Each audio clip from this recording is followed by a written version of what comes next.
Good morning, everybody. This is the Board of County Commissioner meeting for the date of Wednesday, July the 6th, 2016. Thank you for being with us this morning.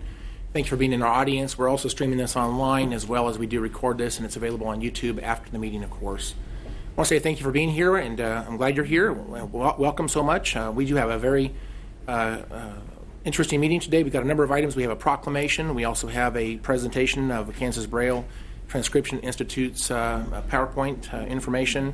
We've got a couple of appointments. We have to talk. We're going to talk about the observatory today, which is exciting. We also have, of course, some regular items like bid board and contracts, as well as a resolution regarding illegal immigration. And then finally, we're going to do a little bit of a Fire District Number 1 meeting, and then the last thing, of course, is a short executive session. So that's our plan today. So thank you for being with us this morning, and let's go ahead and get started this morning. So, Madam Clerk, first item, please. Invocation to be led by Father Michael Brockman, Grace Lutheran Church. Please remain standing for the flag salute. Let us pray. In the name of the Father, and of the Son, and of the Holy Spirit. Amen. Almighty God, you have given us this good land as our heritage. Keep this nation under your care. Bless the leaders of our county, that they may be a people, that we may be a people at peace among ourselves, and a blessing to the entire state of Kansas. Grant that we may choose trustworthy leaders, contribute to wise decisions for the general welfare, and serve you faithfully in our generation.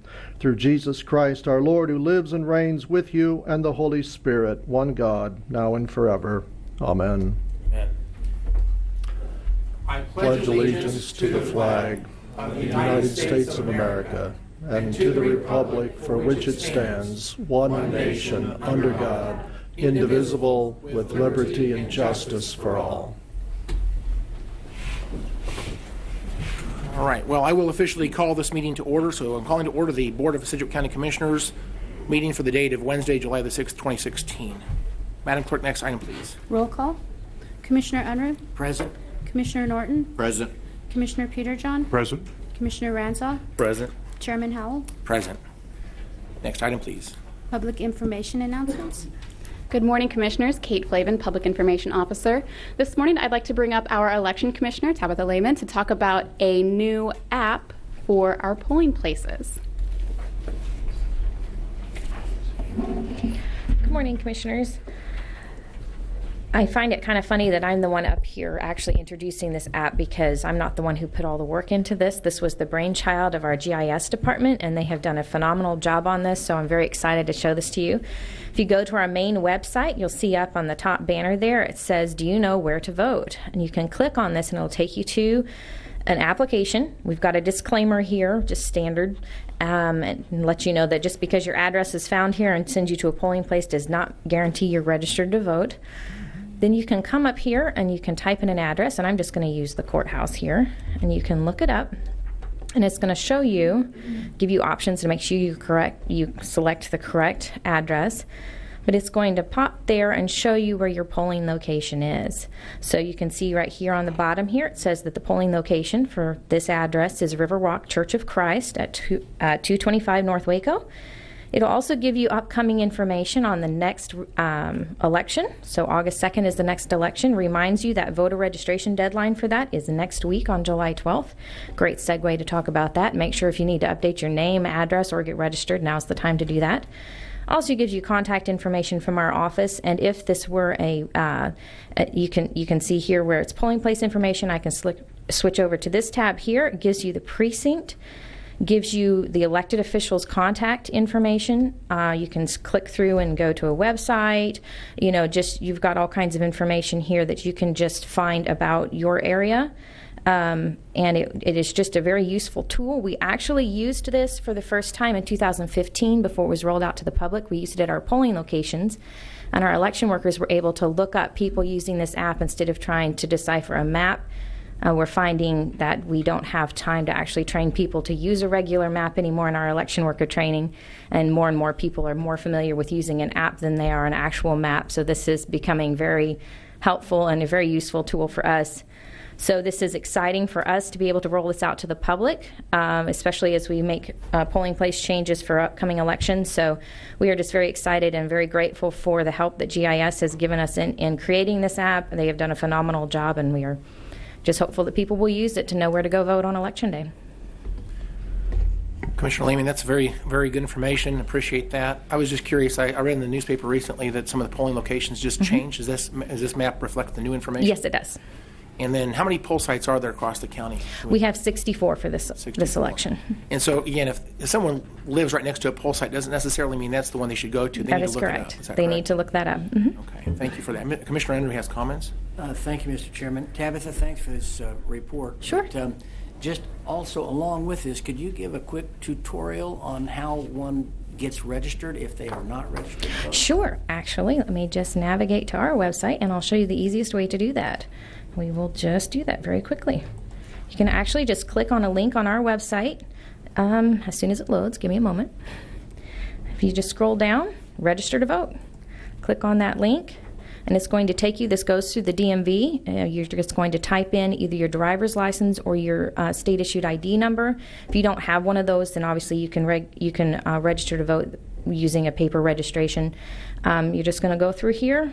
I'm not going to do it because I'm already registered, so I also don't know my driver's license off the top of my head. So you just go through here and register to vote. If you need to provide proof of citizenship, you can email that directly to us, or we will send you a notice, and then you can mail that back to us when you're done. But this is the best way for someone to do that. It comes to us electronically a couple of days later, and then it's very fast and easy for us to process these electronic registrations. So, Okay, thank you. Pretty slick. yeah. And on that citizenship documentation, they can take a picture with their cell phone, That's correct. for example, and just email it, text it in, whatever. Okay. We do not have text, but they Not can texting, email it. But email works great. Okay. Well, thank you very much. It sounds really, Sure. fairly straightforward and simple to me. All right. Thank you so much for the presentation.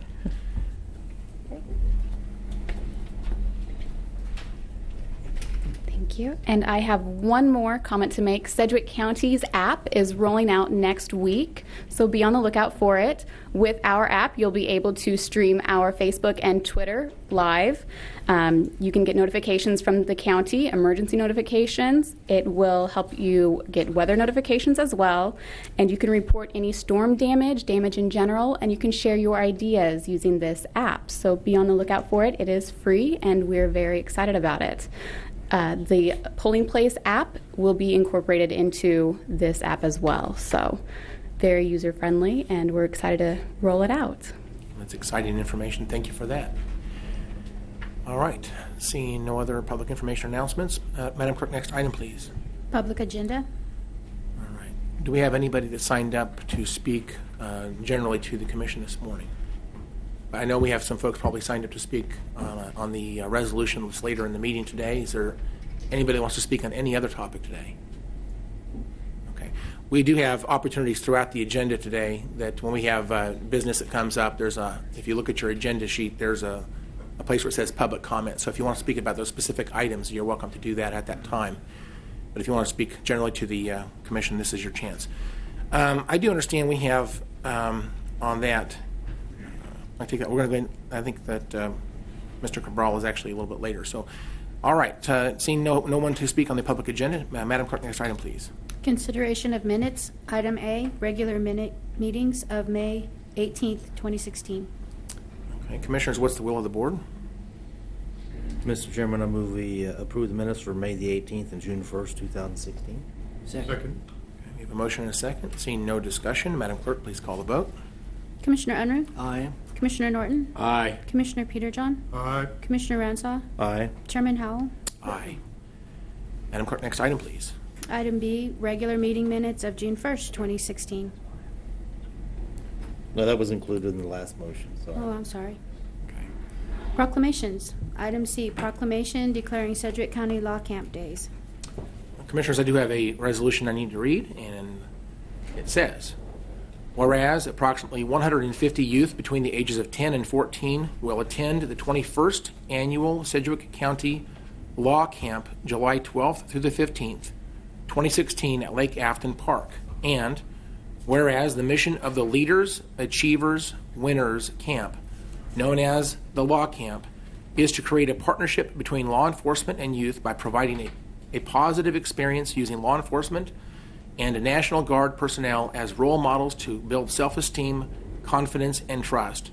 And whereas the youth will be assigned to mentors who will keep track of the activity schedule, the mentors will operate in teams of 2, consisting one of deputy and one soldier from the Kansas Army National Guard. And whereas Law Camp is a partnership involving more than 32 public and private organizations. Now therefore be it resolved that I, Jim Howell, Chairman of the Board of Sedgwick County Commissioners, do hereby proclaim July 12th through the 15th, 2016 as Sedgwick County Law Camp Days in recognition of this effort to involve our youth in alternatives to crime and violence. Commissioners, what's the will of the board? Mr. Chairman, I move that we adopt the proclamation. Second. Okay, a motion and a second. See no discussion. All those in favor say aye. Aye. All right, motion passes. And I think to receive this, I've got our Sedgwick County Sheriff, Jeff Easter. I'd like to ask him if he'd like to say something about Law Camp.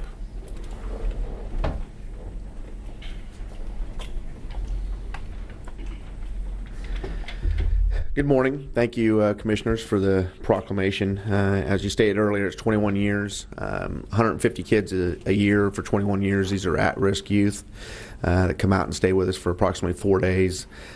Get to see different projects that they never get to do in the inner cities, and it's been a very good experience for not only the kids but also for law enforcement and the National Guard. So this year a little bit strained on resources with the National Guard and stuff, but we're going to make it work and hopefully be another successful year. So thank you very much. Thank you, Sheriff Easter, and I appreciate you doing the program. It's really good for our community. Thank you. All right. Madam Clerk, next item, please. Citizen inquiries. Item D, presentation of the expansion of Kansas Braille Transcription Institute. I'd like to welcome Mr. Randolph Cabral. And if I'm not saying your name correctly, please correct me. No, that's correct. Thank you. All right, thank you. My name is Randolph Cabral, and I'm the president and founder of the Kansas Braille Transcription Institute. It was founded here in Wichita officially in 2000, though it was first established in 1998. One of the things that we realized early on in '99 after doing research is that there was no centralized service to provide opportunities, training, and employment to our citizens who are blind. Moreover, services in terms of providing instructional material to the blind did not exist to a very high proportion either. So we established this institute here for that purpose. Hopefully I'm doing this correctly. One of the things that we primarily do, our mission is to train individuals who are blind and sighted to become nationally certified Braille transcribers, and those who are blind to become nationally certified proofreaders.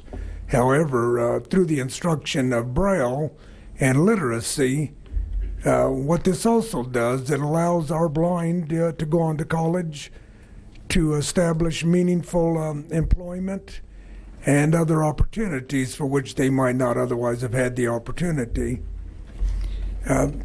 Something more that was realized early on is that our state has approximately 1,125 blind children currently enrolled in public schools. Unfortunately, only 1 out of 10 is literate. The other 9 out of 10 are illiterate, which creates multiple challenges for them over and above being blind. So through the innovation of our program, we are able to educate not only the teachers who work with the blind children, but the parents of these children and other members of the community who provide services to our blind. Kansas has about 18,000 blind citizens, age 40 and above. As I mentioned, 1,125 blind children. over 700,000 citizens who are age 40 or above that have difficulty reading a newspaper without some kind of assistive technologies.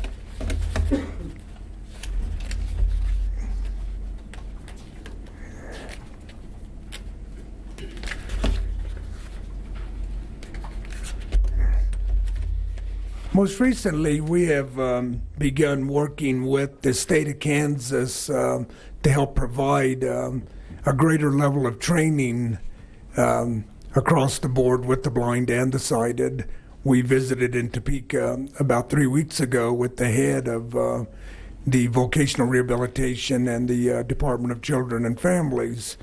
We wanted to bring to their attention that of the 1,125 students, and the 10 who are actually the 1 out of 10 that are actually Braille users, the state of Kansas pays approximately $2 million every year for that Braille to be, for their course material to be produced to Braille.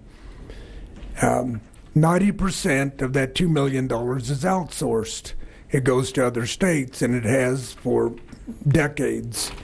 Primarily because there's never been an institute like ours in the state that has the ability to train on multiple levels. So we addressed the state to join with us in making it possible for members of our community that are disabled to receive training from us, as well as teachers and other citizens of the community that would be interested in working with the blind. The average salary for a Braille transcriber is $18,000 to $50,000 a year for those that clean and repair the machine. And these figures come from the U.S. Department of Labor. And the average wage for a transcriber in Wichita is $12.50 an hour starting.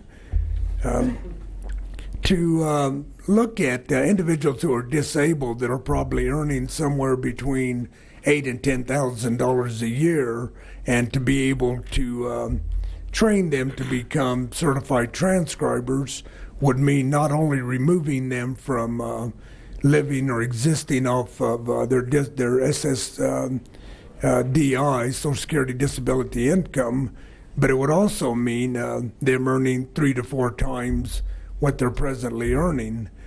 That would be a savings to the state annually for just 25 transcribers of about $250,000 just in saving tax dollars.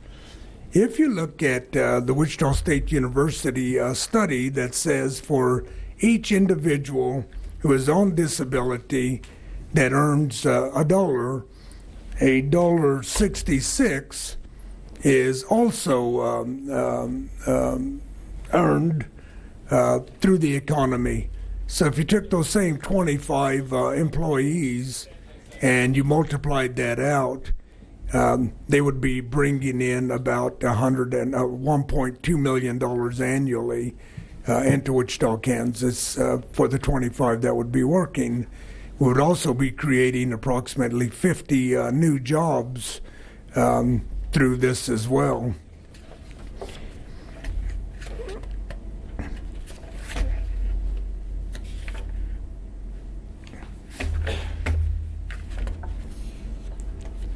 In the interest of time, and I wanted to share as well that I was invited by Vice Mayor Levanta Williams to come out and speak with her. Presently, they have a RFP, a request for proposal, in the amount of $160,000, which they would like us to apply for. And this would enable us to train 16 to 20 individuals in the city who live below the poverty line. We've found that there are many families, especially single-parent mothers, who kind of fall through the cracks. They're not eligible for welfare, but nor do they earn enough to actually provide for their families. So they are one of the targeted populations that we'd be looking at, as well as displaced housewives and individuals who are unemployed or underemployed. Again, I'm visiting with the state of Kansas. Our loosely termed agreements right now is that we would train 20 to 25 people beginning later this year. Some of you may be familiar with former Congressman T-Hart. We engaged him a couple of months ago to work with us. We've also been working very closely with Envision. We are now providing training and opportunities to them as well. And in return, they are going to be doing work for us. So it's great to have them working with us as well as other companies and organizations in the community. One of the things that we're especially hoping for is that the county would consider working with us to acquire the former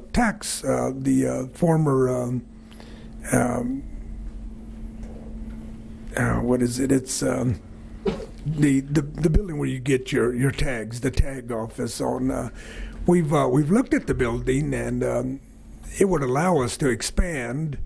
We have approximately $350,000 to $500,000 that we'd be eligible for to renovate the building. And to be able to renovate it would be to maintain it and to make it very functional, and it would be ideal for what we have in mind. I failed to mention too that we've been visiting with the Secretary of Corrections and the warden at the El Dorado Correctional Facility. They're interested in our training the inmates there to be transcribers as well. The need for transcribers today, just for those 125 children who are blind and are Braille users, would require 100 Braille transcribers. Our objective is to train 25 a year for 4 years. Now, that would potentially take care of that 125 blind students. But for all the students that we would assist with becoming literate, we would have to increase the number of transcribers. Even if we only brought that number up by a couple of percent, we would have to increase the number of transcribers by almost 50%. There is no other place like our facility in the United States. We were the first to ever establish a central Braille transcription service. There are places around the country today that get guideposts from us, and we are teaching them to do what we do here. The Kansas State Use Law Catalog allows for anybody that is adopted into it to work hand in hand with the state of Kansas. Envision, Cerebral Palsy Research Foundation, Catch, and many others in Wichita make up the bulk of that committee and have pledged their support with allowing us to also come into the catalog. And by virtue of doing that, we will be able to eventually employ 100 transcribers. But I think even starting with 25 is going to prove to be a major boost to not only the economy in Wichita and in Kansas, but more importantly, far more importantly, it is going to allow more of the children in our state to become literate. Without the ability to read and write, they have little future at all. And so this is the opportunity we have today in Wichita, is to make a lasting impact on the blind community in our state and eventually around the country. In closing, I wanted to share this flag with you commissioners and with our city. This flag was created in honor of a blinded World War II veteran who can no longer see the flag for which he fought and sacrificed. Today, as a monument, it is the first monument you see at Arlington National Cemetery. Also, if you go to the former site of the World Trade Center, you will find 2 of them there. You will find 3 of them here in Wichita, one at the Veterans Memorial Park, 2 at the VA hospital, which I'd like to mention they just ordered 3 more of them. You'll find one in the state capitol here in Topeka, and you'll find one at the Veterans Park there, and you'll find 5 in Emporia, the founding city of Veterans Day. We are currently being asked by the U.S. Congress to study what it would cost to manufacture these in bronze and place them in every federal building throughout the United States and all of its territories, which would come to about 500,000 of them. And this would be employment as well for here in Wichita. So what we hope to bring to Wichita, or rather what we hope to accomplish in expansion, is to create many well-paying jobs and to assist the blind in our community, in our state, to become literate and to have the same opportunities that we enjoy and oftentimes take for granted. So thank you for this opportunity, and we look forward to visiting with you going forward. Mr. Cabral, thank you so much for the presentation, and again for the beautiful plaque. We will work to find an appropriate place to put that, and so I want to say thank you for all you do. I don't know if other commissioners have other comments, and unless the light goes on, I'll just keep talking here. But I want to say I've worked with you over the last few years, and Yes, sir. I've came and visited your facility, and we've talked about how important Braille is to the state of Kansas. The illiteracy rates are alarming, in my opinion, and the unemployment rate of people who are blind and illiterate is staggering. So this is an important aspect of our community that I want to get. I have been engaged in, and I want to continue to be engaged in. And I think there's a couple of issues you've raised this morning. One of those is, of course, the state of Kansas sends $2 million worth of transcription services outside of our state each year because they're not in the state use catalog. And I believe that legislators ought to change that. I know there's been a bipartisan effort to make that change over the years, and I have supported that personally. I believe that there's plenty of support as I talk to people about this issue to move this issue forward. So I think we're winning that battle, and I think it's important to say we've also created some bridges to other organizations that also provide work opportunities for disadvantaged people in our community, such as Catch and Envision especially. And I think Envision is really important because they provide work opportunities for people with impaired vision, and so there's a nice connection there. And I think that you guys, these two organizations working together, is very, very good for this community. So I appreciate the good news on that regard. I think there's still work to do, and I look forward to working with you in the future. I think there's things we can do. We will continue this discussion, I'm sure. So thank you for your presentation this morning. Well, thank you. Thank all of you. Commissioners, I would make a motion that we receive and file. Second. All right, we have a motion and a second. Seeing no other discussion, Madam Clerk, please call the vote. Commissioner Unruh. Aye. Commissioner Norton. Aye. Commissioner Peterjohn. Aye. Commissioner Ranzau. Aye. Chairman Howell. Aye. All right, thank you, Mr. Cabral. Thank you, Jimmy. Madam Clerk, next item, please. Appointments, item E, resolution appointing Kent Thomas to the Sedgwick County Animal Care Advisory Board. Mr. Chairman, Eric Yost, County Councilor. Item E is a resolution appointing Kent Thomas to the Sedgwick County Animal Care Advisory Board. His appointment would be Commissioner Norton's appointment. The paperwork appears to be in order. It's my understanding that Mr. Thomas is present, and I would urge adoption of the resolution. I would move that we accept the resolution appointing Kent Thomas as my appointee to the Sedgwick County Animal Care Advisory Board. Second. All right, Commissioners, we have a motion and a second. Seeing no discussion, Madam Clerk, please call the vote. Commissioner Unruh. Aye. Commissioner Norton. Aye. Commissioner Peterjohn. Aye. Commissioner Ranzau. Aye. Chairman Howell. Aye. And Mr. Thomas, if you're here.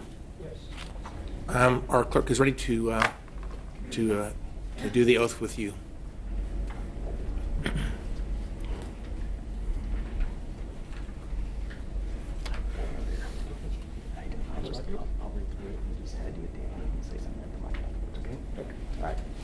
Good morning, Commissioners.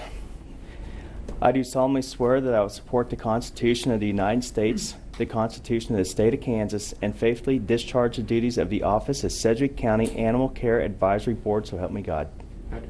Congratulations. Thank you. If you'd like to say anything, you can. Yes, well, thank you very much. I retired from Wichita State about 5 years ago or so, and now in my retirement, I'm able to pursue all of these things that I'm interested in, like what retirement is all about. One of those is animal welfare and animal care. So I'm involved in a number of groups in which we rescue animals following disasters, and we do various things involving animal welfare. So this is one of the things I've really been enthusiastic about. I've been going to their meetings for the Animal Advisory Board, very enthusiastic about the work they're doing, and I'm very pleased to be able to join the group. So thank you very much for the appointment. Commissioner Norton? Well, I want to thank Kent for being available and being willing to accept this appointment. I look forward to him being on there, and there's good work to be done, and I think he has the heart and the intellect to help us along with that. So thanks, Kent. Thank you very much. Mr. Thomas, thank you for your service and for your willingness to be in this on this board and serve the county. Thank you. Madam Clerk, next item, please. Item F, resolution appointing Thomas Stolz to the South Central Regional Homeland Security Council representing Sedgwick County.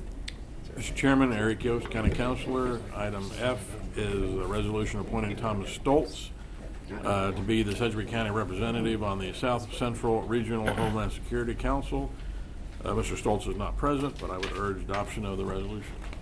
So moved. Second. We have a motion and a second. Seeing no discussion, Madam Clerk, please call the vote. Commissioner Unruh? Aye. Commissioner Norton? Aye. Commissioner Peterjohn? Aye. Commissioner Ransall? Aye. Chairman Howell? Aye. All right, thank you. Next item, please. New business. Item G, lease agreement with the Board of Trustees of Lake Afton Public Observatory. Good morning, Commissioners. Ron Holt, Assistant County Manager. As you know, the Lake Afton Observatory closed last August after 35 years of operation.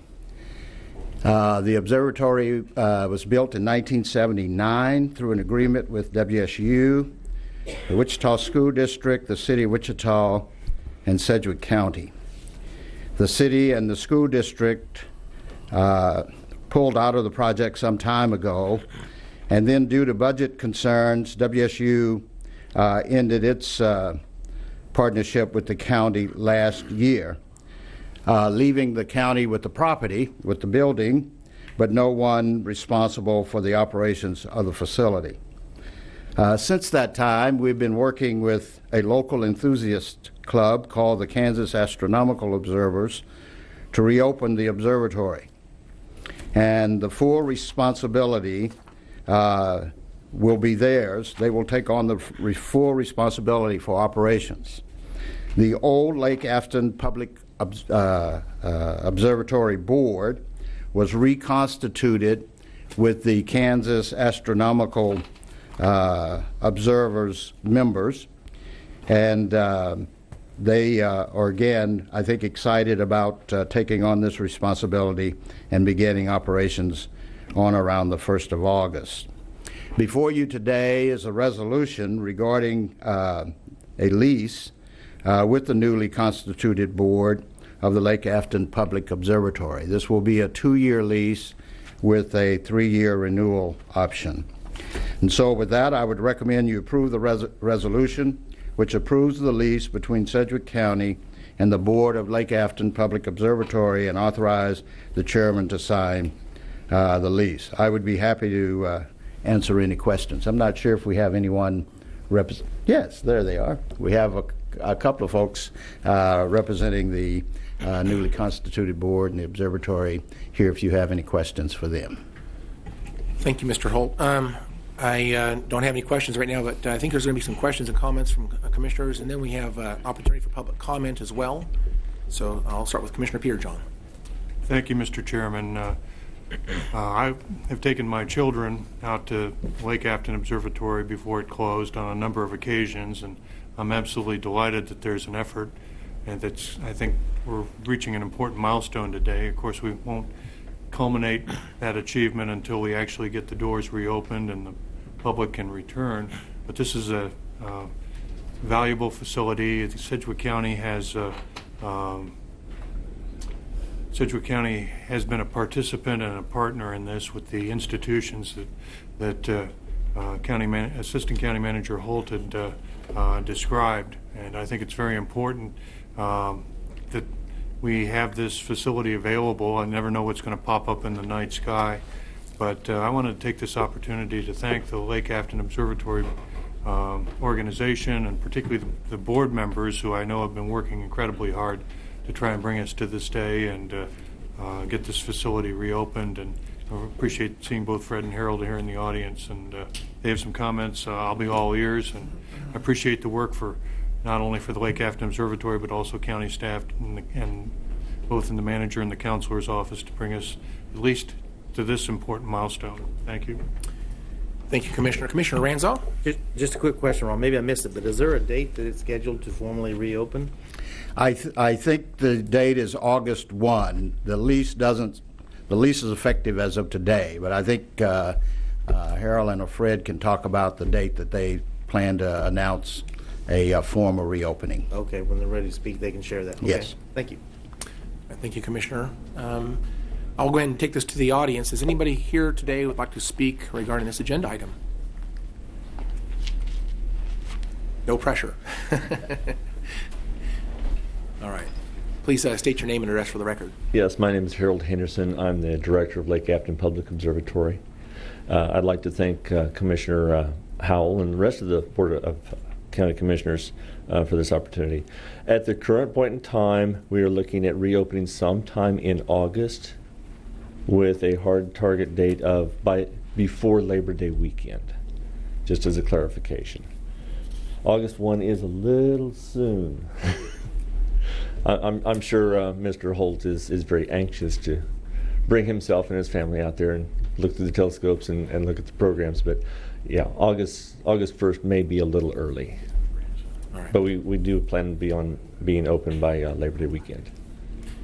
Well, I consider this to be good news. In fact, I would say there's a lot of folks that are anxious about getting this opened. Yes, sir. And anxious meaning it's a good thing. We're excited for it. And after 35 years of having this in our community, we'd love to see it continue. My only question would be, are we going to, do we expect to have our students from our K through 12 schools participating in the programs out there at the observatory as they have in the past? Is that something that we expect to see That happen? is an option.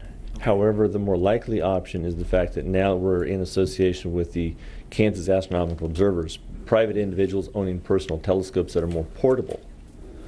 We can actually bring telescopes and equipment to the students as an option as well.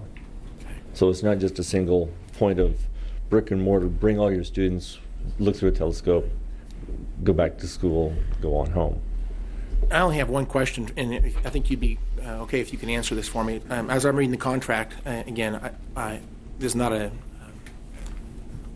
huge issue, I don't think, but Sedgwick County's done a lot to open up our buildings to concealed carry holders, law-abiding citizens that want to concealed carry in our buildings, and so this is now going to a 501c3. Is it the intent of the organization to allow that to continue there at that facility?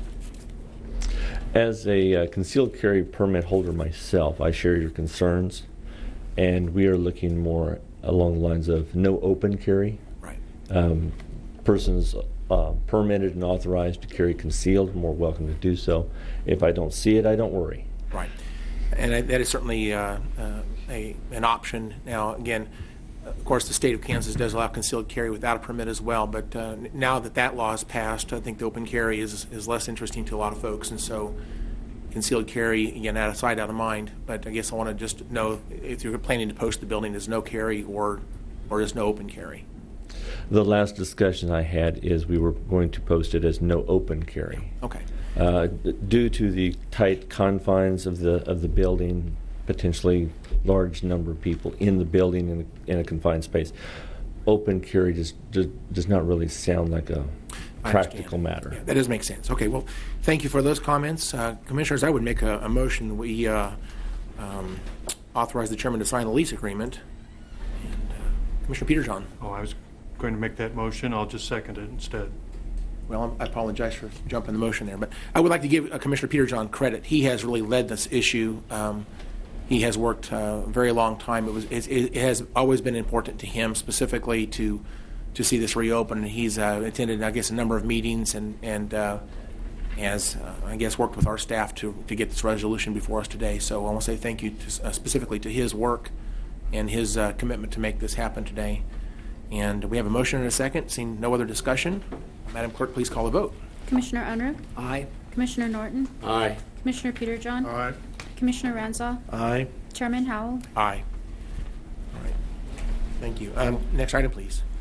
Item H, report of the Board of Bids and Contracts, regular and special meetings on June 30th, 2016. Good morning, Mr. Chairman and Commissioners. Joe Thomas, Purchasing Director. As was stated, we have 3 items that were the results of our regular meeting of the Board of Bids and Contracts of June 30th. And then we have an item that results from a convening of a special meeting of the Board of Bids and Contracts later that afternoon. So we'll start with the regular meeting. Item number 1 is the Cox Metro E renewals for emergency medical services, and this recommendation is to accept the quote from Cox Communications, Kansas, LLC, at a monthly rate of $1,005 for 60 months for a grand total of $60,300. Item number 2 is the mail inserter for the Division of Information and Operations. This recommendation is to accept the quote from Pitney Bowes at the amount of $1,635.62 per month for 48 months for a grand total of $78,509.76. And item 3 is the extrication tools, Sedgwick County Fire District number 1. This recommendation is to accept the low responsive bid from Oki Extrication in the amount of $44,680. And as mentioned, we later that day convened a special bid board, and it will give you a recent history of what this involves. This is the tender pumper trucks for Fire District number 1. And as you remember, the Commission approved by majority vote at the June 22nd meeting to take the recommendation of Pierce Manufacturing. But since that time, new information has come to light from the Fire District that some incorrect information was provided both to the bid board and the BOCC that needed to be corrected. And so the special meeting of the Board of Bids and Contracts was convened. This corrected information was presented to the bid board for reevaluation. And after that proper reevaluation took place, bid board has come up with this recommendation regarding what was formerly recommended for the tender pumper trucks. The recommendation now is to reject all proposals submitted and rebid at a later date. We have representatives from the Fire District who are here to answer any questions regarding that information, and I recommend approval not only of this special item but also the preceding 3 items. All right, thank you, Mr. Thomas. Commissioners, any questions or comments? Commissioner Ranzau. Mr. Chairman, I want to make a motion that we adopt the report for the Board of Bids and Contracts regular meeting, and that we approve that, and then we'll go to the next one. Second. So what we're going to do with this motion is we're going to work through the first 3 items. The motion is to accept those, and then the last item that you presented on the tender pumper trucks will be a separate item. We'll deal with that in just a moment, okay? Yes, sir. So the motion is to accept the first 3 items, and we have a motion and a second. Any other discussion? Before we go on to that, is there anybody from the audience who would like to speak to this agenda item? All right, seeing none. We have a motion and a second. Madam Clerk, please call the vote. Commissioner Unruh? Aye. Commissioner Norton? Aye. Commissioner Peterjohn? Aye. Commissioner Ranzau? Aye. Chairman Howell? Aye. Okay. We're on the last of the presentations from Mr. Thomas. Commissioners, what's the will of the board? Mr. Chairman, I would move that we accept the recommendation of the Board of Bids and Contracts on on the last item of this agenda item. All right. We have a motion. We have a motion and a second. Any other discussion? Commissioner Ranzau? Well, I'll just say that I'm disappointed that we can be given factually incorrect information on this item over and over and over again, and I hope the manager and the Fire District will address that issue as we move forward. A big deal was made about the frame repeatedly, and this just can't happen. So that being said, I'll support this motion today. Commissioner Unruh? Thank you, Mr. Chairman. Well, I appreciate the comment from my colleague. I would just want to express that my understanding is this was done not intentionally, but with some sort of confusion between our staff people and the bidder. And I understand mistakes happen, and we need to eliminate mistakes, but I just want to make sure that folks know this was not any sort of deliberateness to it. That's all I have. I'd like to further say again, I appreciate those involved in bringing us these recommendations. I know that nobody intended to do that. It was certainly just an oversight, I believe, but it does make potentially, if we were to look at the bids before us, a $134,000 difference in what we selected versus the probably one of the options I think that would have provided adequate equipment for the fire district. And in light of the fact that the fire district is trying to do everything they can, I think, to create solvency in their budgets, $134,000 is a lot of money. And so I think that it's appropriate at this time that we have a cooling off period. There's been so much discussion about this, and this is the third time we've visited this issue on this board. I think it's time for us to set this aside for a while and start the process over again. And let's try this down the road in a way that I think creates a better, more clear set of options for the commissioners. Commissioner Peterjohn?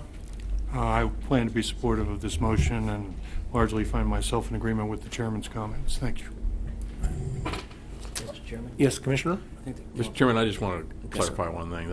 Commissioner Unruh's motion, I assume, includes a rescinding of the current offer that was made as a result of last week's vote. Well, Commissioner, I think Commissioner Ranza, I believe, made the motion, but no, you made the motion. Okay. So, and that, thank you for the clarification. I appreciate that. I want to clarify that. All right. So the motion is to rescind the previous vote that it had accepted the Pierce manufacturing. We're going to nullify that vote, and we're going to table this for now and visit this at a later date. My assumption is probably not anytime soon. So, all right. We have a motion and a second. Any other discussion? Is anybody from the yes, Commissioner Just to Ranza? clarify, we're not going to table. We're going to reject all bids. We're rejecting all bids. Okay, that's the motion. But we're also rescinding the offer that we made last week. Okay. Are we clear on the motion, everyone? We're rescinding the previous offer and rejecting all bids on this item. Okay. Anybody from the community would like to, from the public, the audience, would like to speak on this agenda item? Okay, seeing none. Madam Clerk, we have a motion and a second. Please call the vote. Commissioner Unruh? Aye. Commissioner Norton? Aye. Commissioner Peterjohn? Aye. Commissioner Ranzau? Aye. Chairman Howell? Aye. Thank you, Commissioners. Thank you, Mr. Thomas. All right. Madam Clerk, next item, please. Consent agenda? We're going to... I'm sorry. Yeah. I'm sorry. Item I, resolution regarding illegal immigration. Morning, Commissioners. Justin Wagoner, Assistant County Counselor. 2 weeks ago, this item was in front of you, and after a robust discussion, the matter was deferred. As a reminder, the resolution that's in front of you today contains two distinct requests.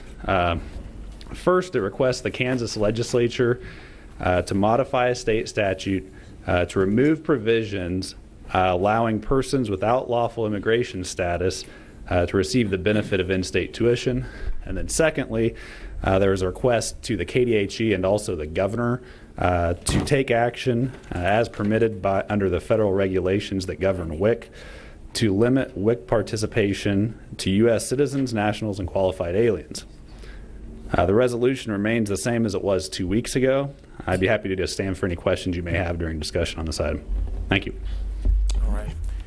We have a number of people who have signed up to speak. And before we get to that, let me just make a couple of quick comments. That is, last time we dealt with this was, I think, 2 weeks ago, and the motion eventually was to table the item to bring it back at a later date, which is now today.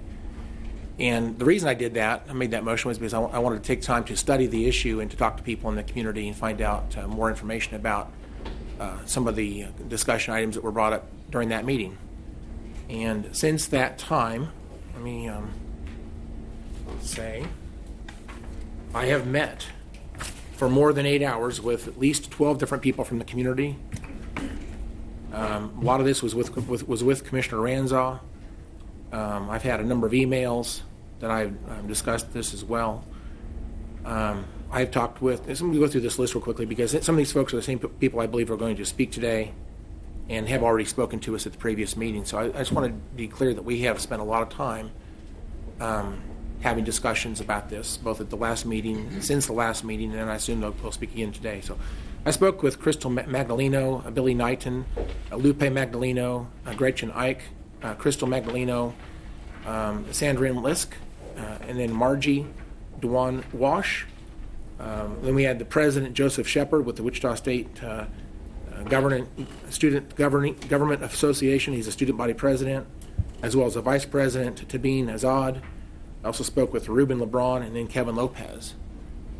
So those are some of the folks I've spent time over the last 2 weeks speaking with at length. We've had, again, more than 8 hours of discussion with those folks. I've done a lot of study personally to get ready for today. So I expect we'll have a good discussion, but I would like to say that, again, I would like to provide, again, opportunities for everyone to speak. We do have right now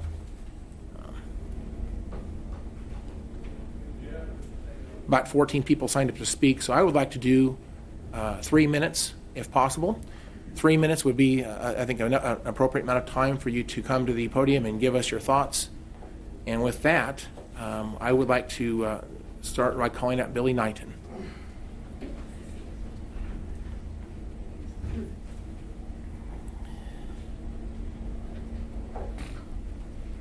And again, please state your name and address for the record, and you have 3 minutes, please. Yes, my name is Billy Knighton. I live at 7 Lansdowne Drive here in Wichita. And I so appreciate the time you've put into listening to the public on this. I'm very grateful for the opportunity. So, thank you. And you know, we've gone over a lot of things. I know you've been studying, we've been studying, and there are people here who, other people who are wanting to address things fairly specifically. What I would like to do, well, before I go to that, I think it was the better part of wisdom that this resolution was deferred because it's given us all time to think about it. And, you know, that old saying, act in haste, regret, regret at your leisure, or whatever that is. We don't want regrets. We want to know that we've made some wise decisions. So, so what I specifically wanted to point out that I don't think we had looked into before is the long-standing status, for instance, of the WIC program, the Women's, Infants, Children's Nutrition Program. It was passed 44 years ago in the Nixon administration and has served its purpose beautifully. It's been studied over and over and over, of course, in that time, and there have been no serious proposals to change or abandon it. So that is something seriously to be taken into consideration. The statute that we're wanting to have changed on in-state tuition for people who are undocumented. We have copies of the statute. It's just pretty detailed and incredibly thought out. So maybe we could, you know, look into that a little bit more, because I think it actually addresses some of the issues you have, Mr. Howell. And it's also important to know that that didn't, even though it was enacted, you know, fairly recently for Kansas, it follows upon laws and policies that began, well, with the, let's see, it was the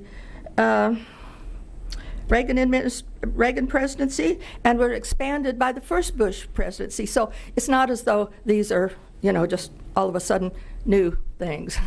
I have only a few seconds left. So anyway, I think given these considerations, it is wise to consider these changes and not adopt them. Thank you very much. Thank you, Ms. Knighton. We have we had a really nice long discussion a couple of different times, even on the same day. And I just want to say thank you for the respectful discussion we've had in the past. I should have mentioned there are some petitions that are going to be presented to you. Very good. All right. Well, thank you so much. I'm going to call up next Roger Huey. Welcome, Roger, and please state your name and address for the record. My name is Roger Huey. I live at 974 Whitetail Circle in Sedgwick County. I'm a retired commercial real estate lawyer. I reviewed this, and I am speaking in opposition to adoption of the resolution. I know you all are familiar in detail with what it says, but just in general, this is not local. This is arbitrary. It's unnecessary, and it looks like it's just mean-spirited. And as a member of this community, I don't want our elected representatives to be perceived as just mean. I don't think that's what you want to do. That's all. Thank you so much, Mr. Huey. Next, I'd like to call up Dwan Wash. Good morning, Commissioners. Chairman Howell, thank you so much for acknowledging all the meetings and time that we've been able to spend together talking about this issue. The group that we put together really appreciates that time. I'll be reading a petition that we have circulated in this community and gathered over 200 signatures from. A couple of you have already received this. However, this is from the Kansas Stronger Together coalition, which includes the American Civil Liberties Union, El Centro, and Kansas Appleseed, of which I'm a part. Oh, I didn't mention my address, 547 Trotter in Mays, Kansas.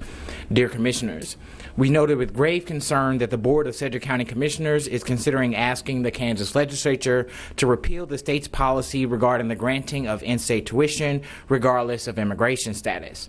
The current law, adopted in 2004, states that in order to be eligible to pay in-state tuition at a state school, an undocumented student must attend a Kansas high school for at least 3 years, graduate or obtain a GED, and sign an affidavit declaring that he or she will seek to adjust his or her immigration status as soon as such option becomes available. We strongly support the current law on in-state tuition and ask that the Commission reject any proposal that seeks to overturn it. The signatories to this letter are part of the Kansas Stronger Together, a statewide coalition that advocates on immigration-related issues. Our coalition believes that Kansas is a stronger, healthier, more prosperous, and more just place when all Kansas residents are treated fairly, equitably, and without discrimination on the basis of national origin, immigration status, race, or ethnicity. We strongly support the current law on in-state tuition because Kansas is in good company in providing in-state tuition to all residents. There are at least 17 states that currently have in-state tuition laws, including Nebraska, Oklahoma, Texas, and Utah. A number of public university systems opt out to provide in-state tuition for undocumented students without any legislative requirement to do so. The current in-state tuition law is a wise economic investment, one that promotes economic development and prosperity for all Kansans. Our state already invests in providing primary education to all of our youth. In-state tuition is simply a good return on an investment. If we are to repeal our in-state tuition, most of these students would not be able to pursue their dream of going to college. In today's economy, we need a workforce with skilled workers, and a college degree is a precursor to working, paying taxes, and contributing to our state. Rather than creating barriers to higher education, we ought to create policies that increase access to an affordable education for all Kansas youth who work hard, apply, and earn admission to college, and who demonstrate that they want to and can contribute to our state and our economy. In-state is not merely good for these students and their futures, but it is good for our state and our collective future. Repealing the law will limit access to higher education for Kansas youth solely on the basis of their immigration status, with no regard for their scholastic achievement or merit. Many of the affected students are brought to this country at a young age and grow up going to our public schools just like any other Kansas teen. By the time they are applying to college, they are virtually indistinguishable from their peers. To single out these students for exclusion from in-state tuition would create a disincentive to their hard work to succeed in high school, as it would place yet another barrier to achieving a college education. The legality and constitutionality of in-state tuition laws is not in question. State courts around the country have upheld laws that grant in-state tuition to all state residents, regardless of immigration status. A challenge to the Kansas law was dismissed from federal court, and the dismissal was upheld by the 10th Circuit. The current state law creates a strong incentive for undocumented students to adjust their immigration status within the confines of the federal law. The state law requires students to sign an affidavit, a legal document, that they will adjust their immigration status as soon as they are able to do so. As a result of that requirement, many students either become documented immigrants or initiate the naturalization process. For these reasons, we respectfully but strongly urge the Board of Sedgwick County Commissioners not to adopt a policy statement that calls on the Kansas legislature to repeal the in-state tuition law. In addition to that, we are also against any changes to the WIC program. Thank you, Commissioners. I'll now provide you with copies of this. All right. Thank you for that. Appreciate that.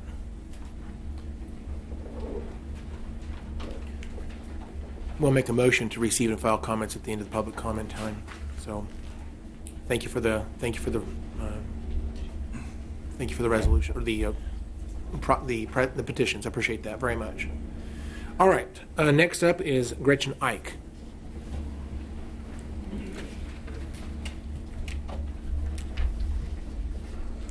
Gretchen Ike, 1536 North Park Place.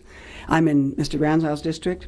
90 people in my district in 1 hour on Sunday signed a petition against this resolution in your district, Mr. Ranzow, and I have those signatures for you. All of you commissioners have said that you believe immigration is good for this country and for this county. Mr. Peter John, you have a degree in economics, and you know that tax dollars are saved if you produce a skilled and educated workforce that will remain here and give back to this country and community. You know that preventive health care practices and sound nutrition reduce the expensive emergency room visits, that having babies who are healthy saves taxpayers in the years ahead, because those children thrive as healthy kids, healthy teens, healthy young adults, etc.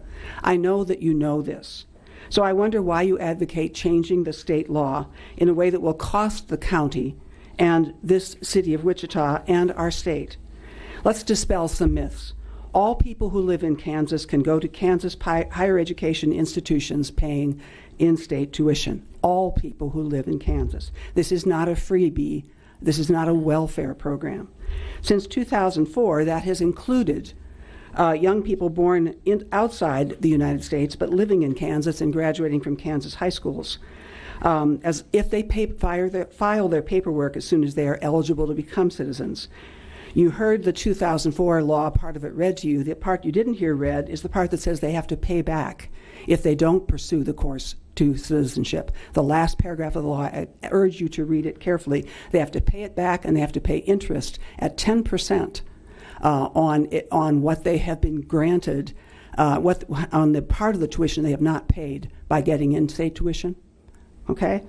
The only people in Kansas who have to pay the state the difference between in-state tuition, what residents pay, and out-of-state tuition, which is twice as much or more, are undocumented young people who don't choose to pursue their citizenship when they become eligible. Those are the only people who have to pay back, or have to pay the state back. They are held to a much higher standard of accountability than any Kansas resident who is a citizen. Allowing them to pay what other residents pay is not giving them a scholarship, is not giving them money that would go to some other student. These undocumented students must be on a path toward citizenship through the Deferred Action for Childhood Arrivals program, which has been in place since 2012. That program temporarily defers deportations for 1.9 million eligible documented youth and young adults. It gives them 2-year work permits and temporary Social Security numbers, and they graduate and can go to a Kansas State school. They are not allowed to receive Pell Grants or student loans, and their families must pay the entire cost of that in-state tuition rate. Those of you with children and grandchildren certainly can understand that without access to loans or grants, this requires a very strongly motivated young student to make this effort to go to college. Their parents are paying taxes. And this is something that we've researched, and since we talked with you, we've gathered the data, and I would ask permission to be able to share it with you because it's very, very important. We know from a sample of 900 undocumented households that 70% of undocumented households in Sedgwick County are purchasing homes and paying personal property tax on those homes. That amounts to, if you think the average home is probably $50,000 that a person who is undocumented, a family that's undocumented is buying, they pay $916.50 per home per year for this year, which amounts to almost $8 million in property tax being paid by undocumented people in this county. $8 million. Of course, the 30% who are not purchasing homes are still paying property tax because it's it's included in their rent payments. Your time is up. Actually, you can please. You're not willing to hear the rest of it. We have not given you this information before. I can come next. She can have some of my time if that's okay. Well, anyway, we like 3 minutes because we have 14 people need to speak, and so you're not willing to hear the rest of it? I would love to hear. I would like copies. Yeah. Do you have copies for us this morning? I just have my own copy. Okay. We have our clerk that can make copies for us. This is extremely important. Thank you for your time. All right. All right. Next up is Bill Anderson. Yeah, I can read the rest. Directions, I guess. Yeah, of course. Okay, they get. Okay.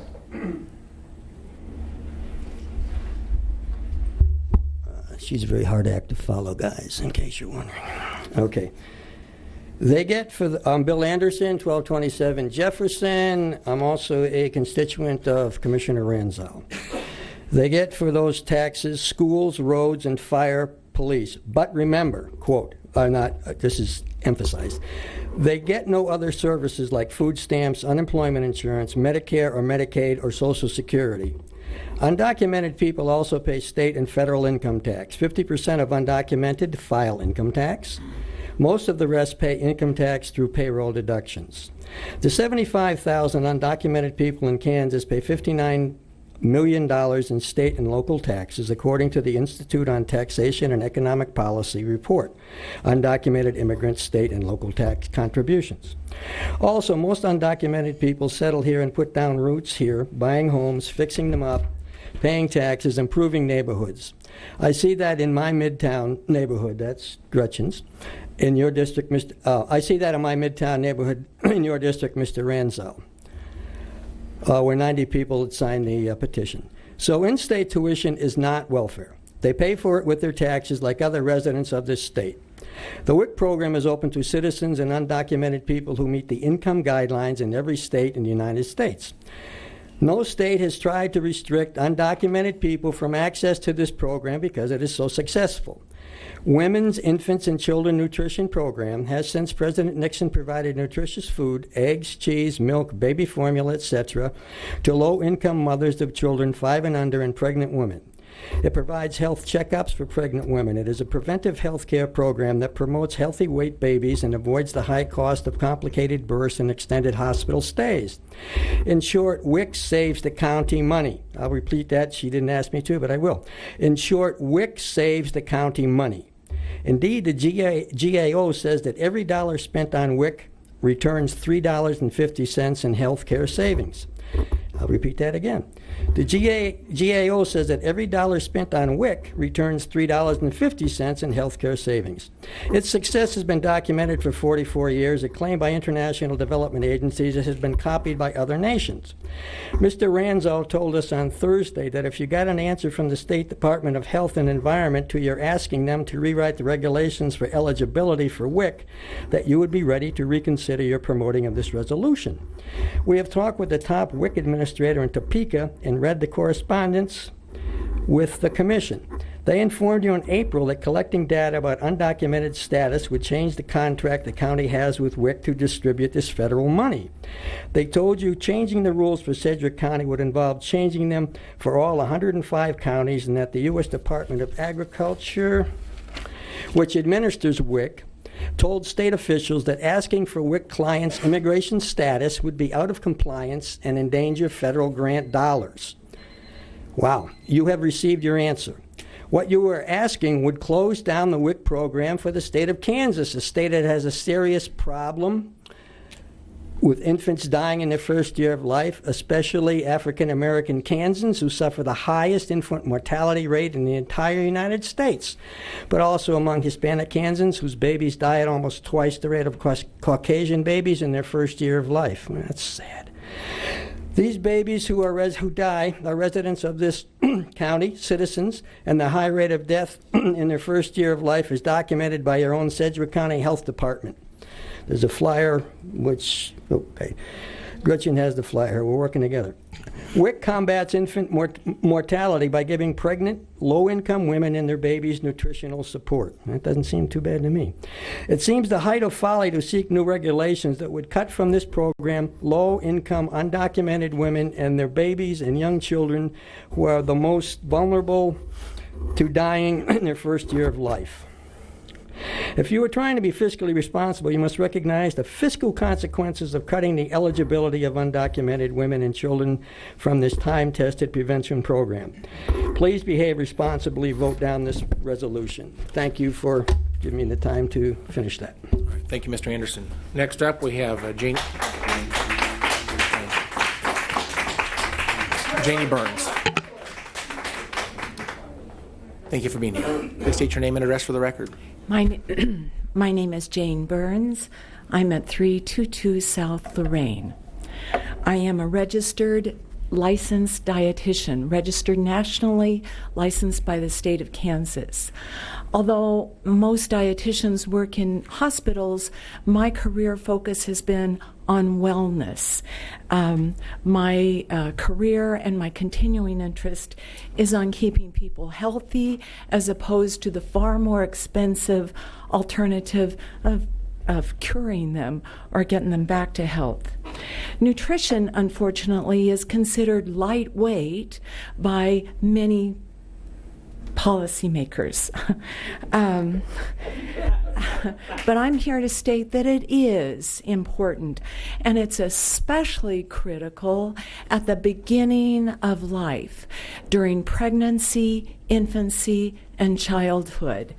Unfortunately, there are not too many role models or public education sources for nutrition. Marketing is very powerful for highly processed, highly expensive foods, but for basic wellness ingredients every day, every week, throughout the beginning of life, nutrition is one important risk factor that can be controlled.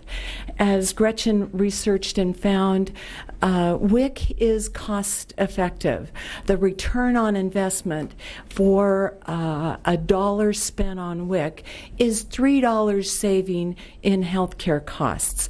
No matter who that person is, healthcare is expensive. Wellness is cost effective. I'd like to speak up to retain all aspects of WIC for citizens, for all residents of Kansas. Thank you so much for the accurate shaping of nutritious habits through those pivotal early moments and years and throughout lifetimes. Thank you so much. Are there any questions? No, and this is, thank you. Thank you so much. This is your time to speak, and it's, I think, if you have anything else you have to say, you have a few minutes. I think is your time up? I'll donate it. It's okay. Now, again, you so much. it's all like to remind the audience, again, out of fairness, we have people on both sides of the issue in the audience, and commissioners are here to listen. I would like everyone just to be respectful to everyone in the room, okay? So, you try to make your comments within the 3 minutes if possible, and I'd rather not have the audience reacting to any of the comments that are being made. I think it's disrespectful to others in the audience as well. So my bottom line is, I'd be grateful if you can consider the health, the wellness of especially young folks, but versus the healthcare costs. Right. Thank you so much. Thank you, Ms. Burns. Appreciate your comments. All right. Next up is Joseph Shepard. Good morning, Commissioners. My name is Joseph Shepard. Address is 1945 North Madison. Currently serving as the student body president of Wichita State University. So want to thank you all for this time and thank you for this opportunity to speak in regards to this resolution. Commissioner Howell and Ranzel, I would like to say thank you for meeting with both student body vice president Tabina Azad and I last week in our efforts to gain a better understanding for this resolution and its intended purpose.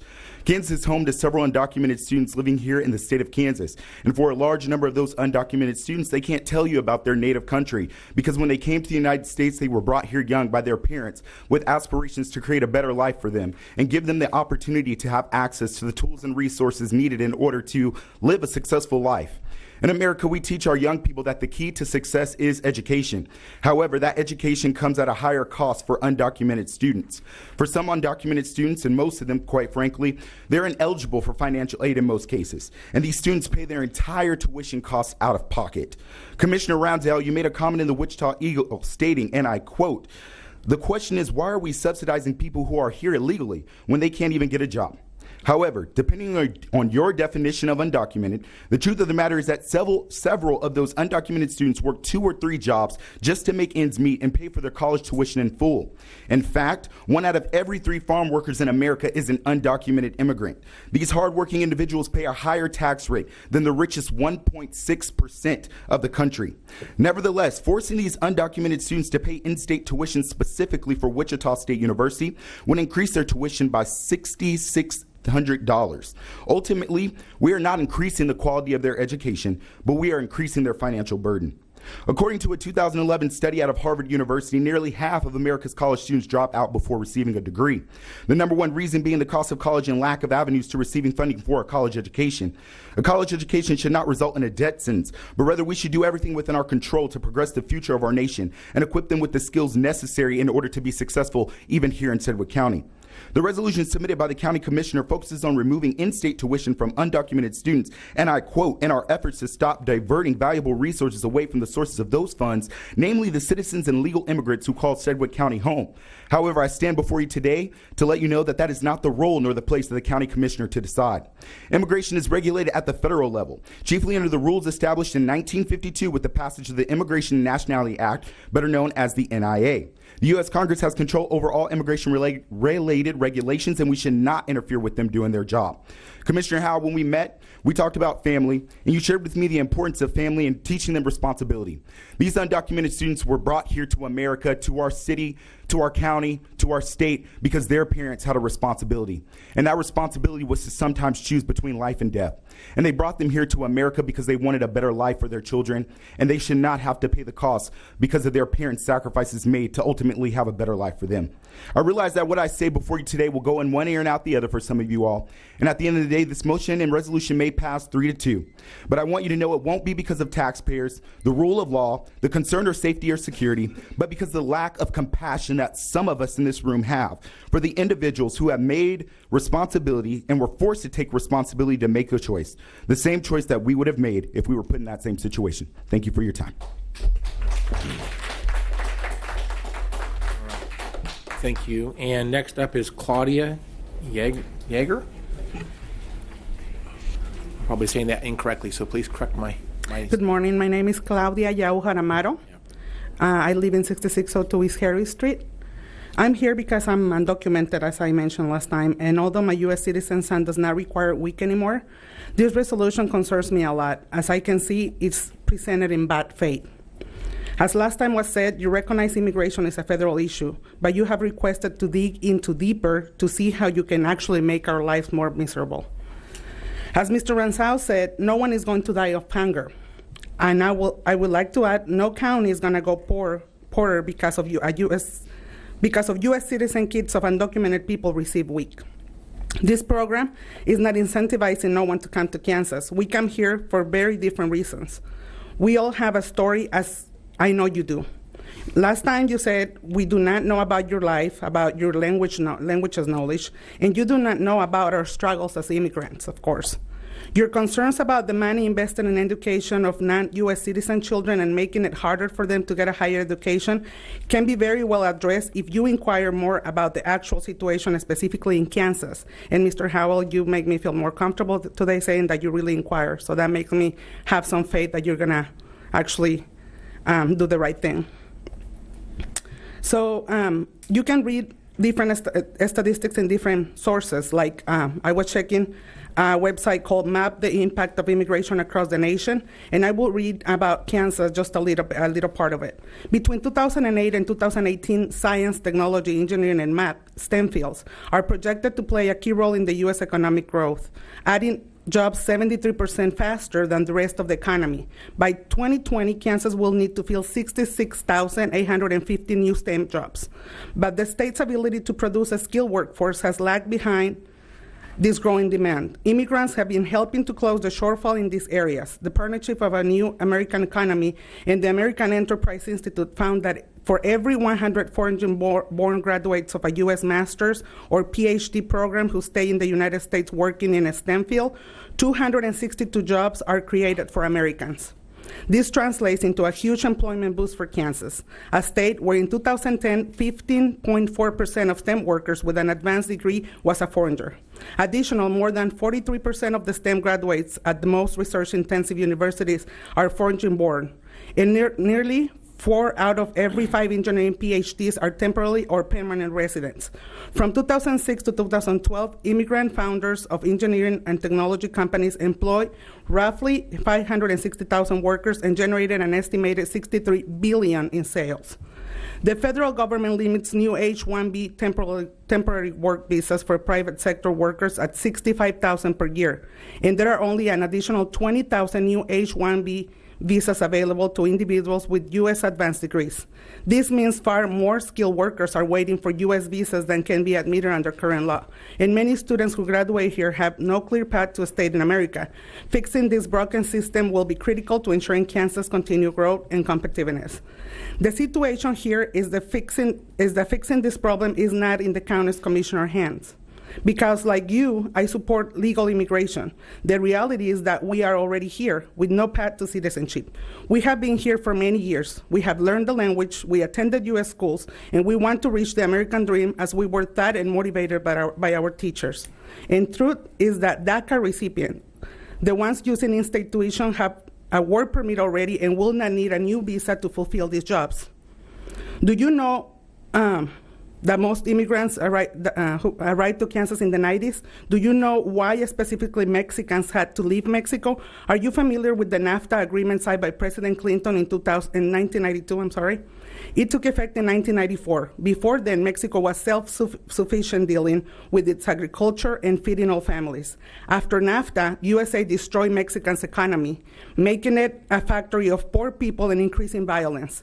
President Clinton knew this was going to happen, and they closed the borders except for the desert of Arizona because, like a document signed by the president says, they will die anyways. So both governments from Mexico and the U.S. are responsible for the chaos our families are in today, and no one wants to do anything about it to fix it. And here you are trying to make it more difficult for us. The immigration system is more complex of what anybody can think of. Most immigrant families in Kansas have mixed status, which means one of the parents is documented and one is not. Or both are and their children are not. Or some of their kids have status but the others do not. Or most commonly the kids are U.S. citizens but parents are undocumented. And I can assure you all of them support legal immigration if only this government will give us a chance.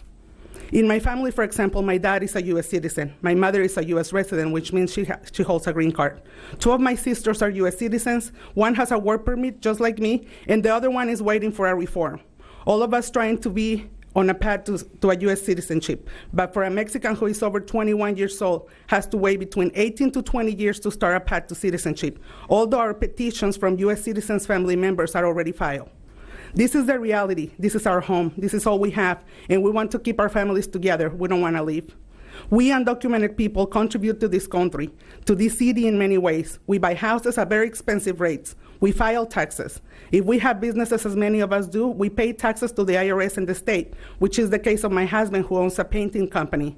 For those of us who work, some with work permits and some without, we get taxes deducted from our paychecks. They deduct FICA tax, medical FICA tax, estate tax, and unemployment compensation, which we do not qualify for any government programs, nor the Affordable Care Act, nor for unemployment, food stamps, Medicare, welfare, or any other you can think of. Myself, As a family engagement educator, only this year, from January to May, more than $1,000 were deducted from my paycheck, which means more than 10%. Mr. Ransau said it's not okay to use other people's money, but it's okay to use your own money, which is very confusing to me because I work very hard to earn my money, and this government is using my money, which I do not have a problem with, but I do expect, at least if I do not qualify, my children, and when I say my children, I mean kids of undocumented people, to get the services when they need it. Or otherwise, if it's not okay to use other people's money, what are you using my money then? The money who an undocumented person has earned. Perhaps you will pass this resolution today and immediately work on other resolutions that will prohibit this government from taking taxes out of undocumented people checks or exempt them to pay property taxes or vehicle registration and sales taxes. Does that sound fair to you? Ms. Claudia, how much more do you have? Just a couple more lines. A couple more paragraphs. Last time you were concerned on how many states have in-state tuition, then you also have to be concerned on how Kansas is one of the 14 states charging sales tax on food.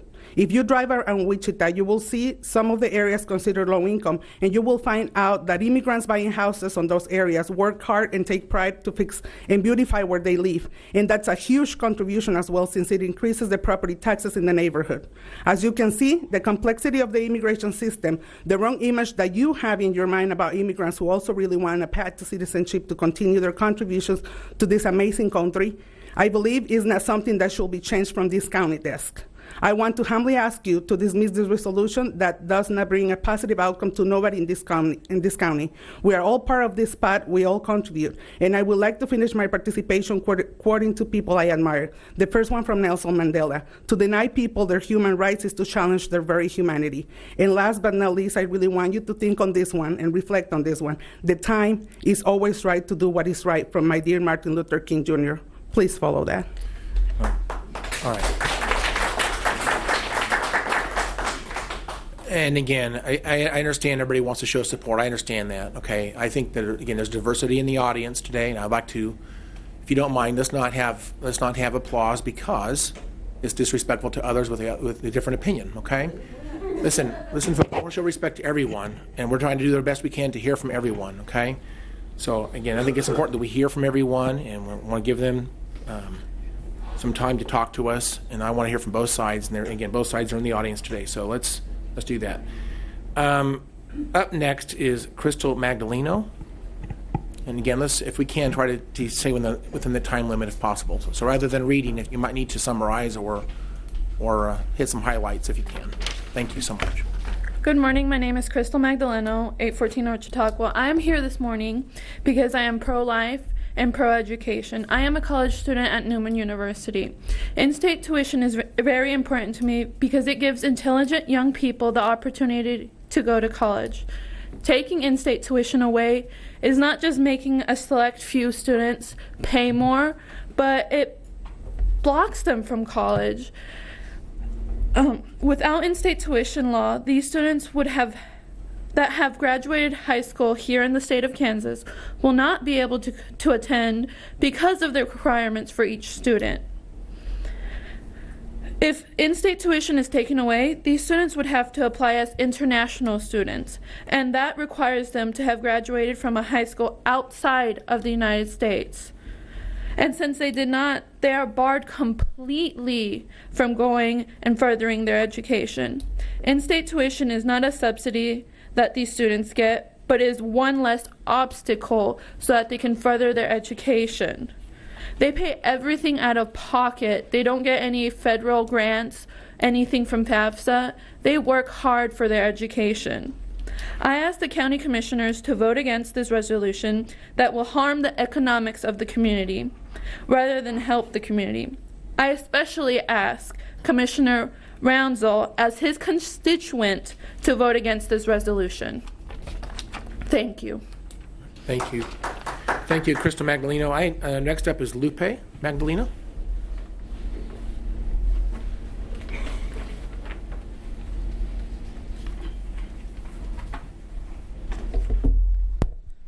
Good morning. My name is Guadalupe Magdaleno, 814 North Chautauqua.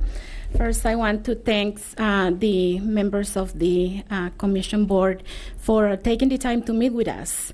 We were able to meet with Commissioner Howell and Ransaw, also with Unruh and Norton. So thank you very much for taking the time to meet with us. And hopefully some of these meetings you were able to hear us, not just to meet with us. I share my story a little bit with you guys, so I'm going to try to keep it really short. I think after Claudia and our other young men, there is not much I can contribute or I can say different than what you have already heard. I shared with you before, 2 weeks ago, that the reason that I come to this country was to fulfill my job as a mother, to preserve my family well-being in life. And on our meetings, you guys were asking if other immigrants will be encouraged to come to this county or country because the freebies or the benefits. And I will assure you, and as I assured my Commissioner Ransaw as I was leaving the meeting, that is absolutely no encouragement. $80 a month for a short period of time for a pregnant woman, and in-state tuition is not an encouragement for other immigrants as it wasn't for me, and I can speak for me only. But this is encouragement. All the violence that is costing people's lives, watching little kids talking like adults, carrying weapons to defend their lives. In my country, in Mexico, on this present current time, is encouragement to flee and to seek the justice of the United States, the country that we believe that is just and will protect the human being regardless of legal status. And as for me, I share with you that the legal immigration system is very complex and it takes years to be on what we call a limbo. There is not white and black. There is these 20 years plus 20 years of a period where we are not legal, we're a knowledge presence, but we don't have a legal status. But that doesn't mean that we will not have a legal status. We're on the process, we're on the line. Many of those lines are 99 years on the wait. I was blessed to be on the waiting line for about 20 years. After I initiate the paperwork. I had a daughter that arrived as a 2-year-old that is currently a teacher teaching our kids in the community. Now, I adopted a son, so he was able to fix his status in 7 years. So there is very many differences on the system. But I want to share with you guys a picture that I want you to remember, because the reason why I'm standing here today is I don't want any other human being to be through the pain of leaving families and not being able to see the dying parents, or having a parent that had died, and you have to make the choice to let them be buried with, you don't know, we'll never know where they are, or bringing a mother trying with the system to bring her here legally for many years and bring her legally just to die and return her ashes to Mexico. So if you allow me, I would like to share a picture of my mother in the hospital when she finally arrived here legally. Right. Thank you very much. And as your constituent again, Commissioner Ransaw, I'm asking you to please consider your vote today and vote no to this resolution. Mr. Howell, I do appreciate the time that you took to listen to me, to make me feel like I actually matter. Whether that is true, I will know, but at least I make feel that I matter, that I'm a human being. Mr. Unruh, Mr. Norton, thank you very much for fighting for what is right. All right, thank you. Thank you all. Thank you, Lupe Magdaleno. Thank you so much for your comments, and we'll receive that picture. And next I have Gail Kinzer.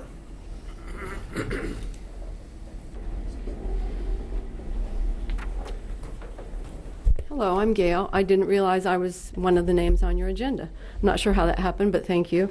I am a social worker, a master's level social worker. I am 3202 North Lake Crest. I'm in your district, Commissioner Ransaw. I want to speak primarily to the WIC program and its viability. In the early to mid 70s, I benefited from the WIC program. I was a pregnant, unmarried teenager living in Los Angeles. Some of the kindest people around me were the people who also benefited from WIC. They were all, I don't know if they were legal or not because it didn't matter. My understanding about the WIC program is that it is totally funded by federal money. Wichita citizens, we pay nothing for the WIC program. We pay taxes that go, federal taxes that go to many different things at the federal level. I wish I could go through the list of issues that are supported by my tax dollars and pick one or two and say, I will support that. I wish I had that option, because there are a lot of things I wouldn't support.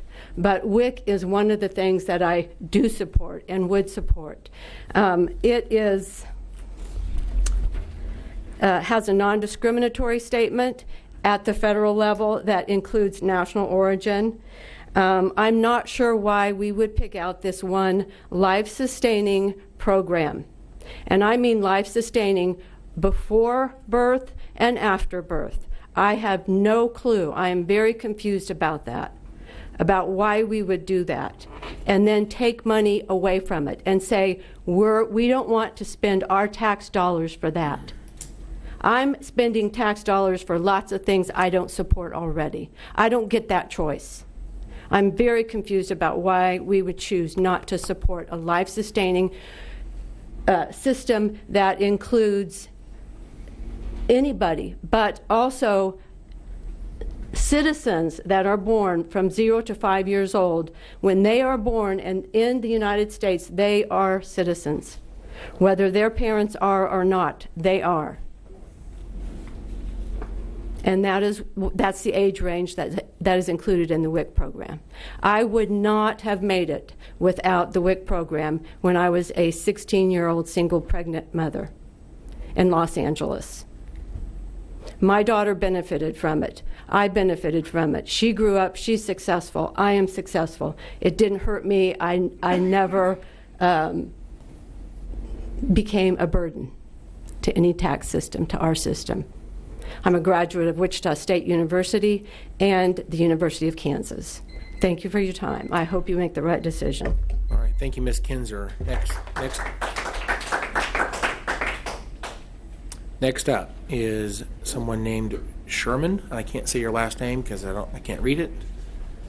It's not legible, so please. Sorry. Give your full name. Good morning, gentlemen. My name is Sherman Paget. I live at 9575 West Brookridge Circle. I'm a registered Republican voter in District 3 with Mr. Peter John. I love summer vacation because it gives me an opportunity to come out and do some things I don't typically do. I recognize some of you because in my vocation, I am the principal at North High School here in Wichita. I have the excited job of getting kids college and career ready. And one of the things that Mr. Huey had mentioned earlier, I think he was one of our first speakers, was just the idea of a resolution coming from our county commission that could be construed or conveyed or interpreted as being mean-spirited.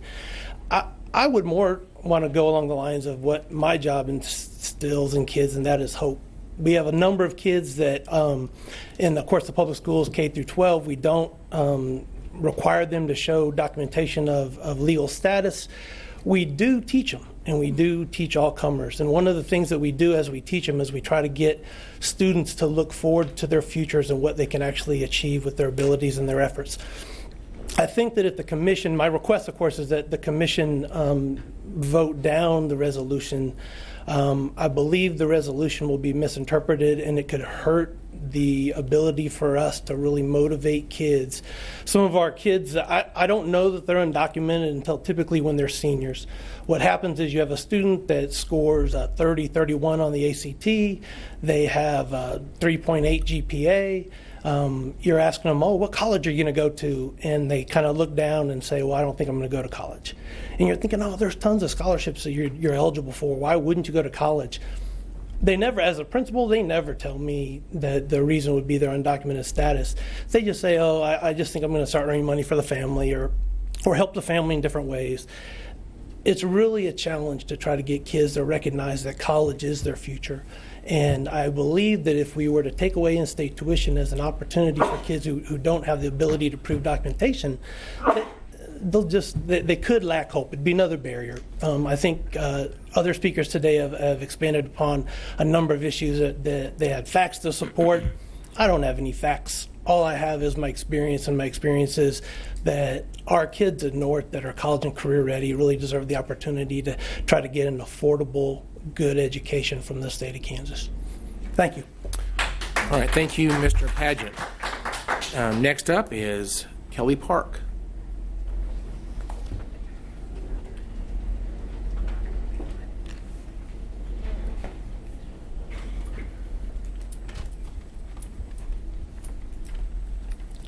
Thank you for allowing this forum today.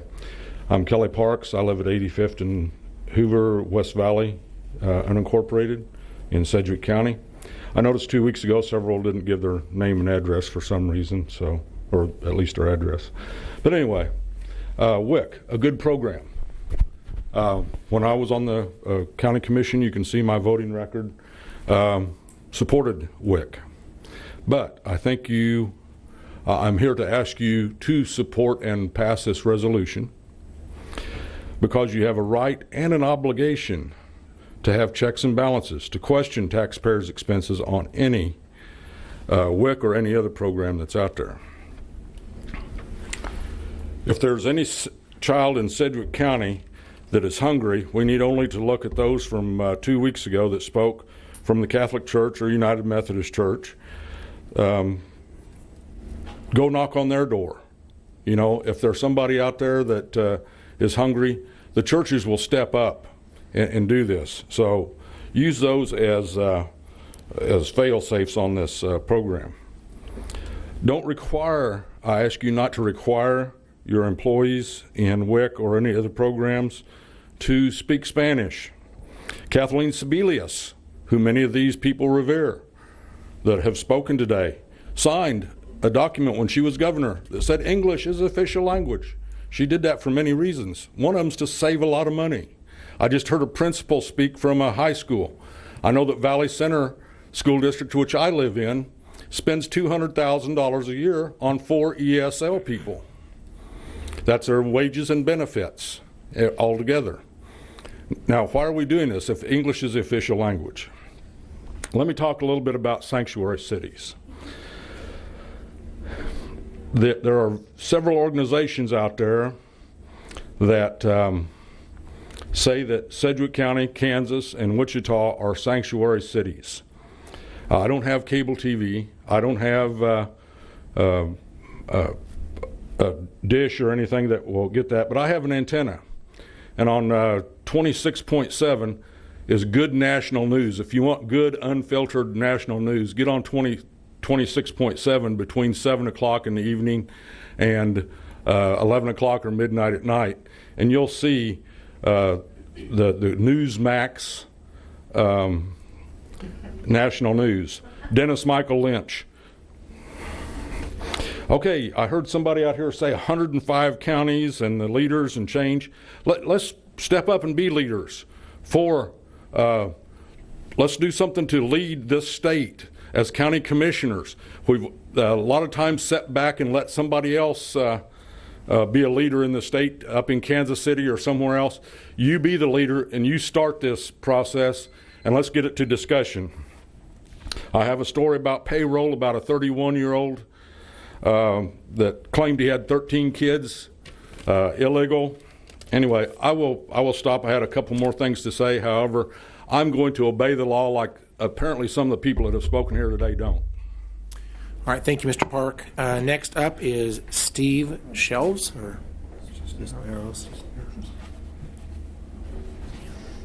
not saying his last name correctly. Cineros. Oh, okay. So Steve here? He asked me to make his comments. Okay, I'll be asking the audience if there's anybody else who wants to speak. So if Steve's not here, we'll go on. Okay. All right, so Steve's not here. And that's the end of the actual list of people who signed up. And I'm going to ask now, is there anybody in the audience that did not sign up that would like to speak? Please.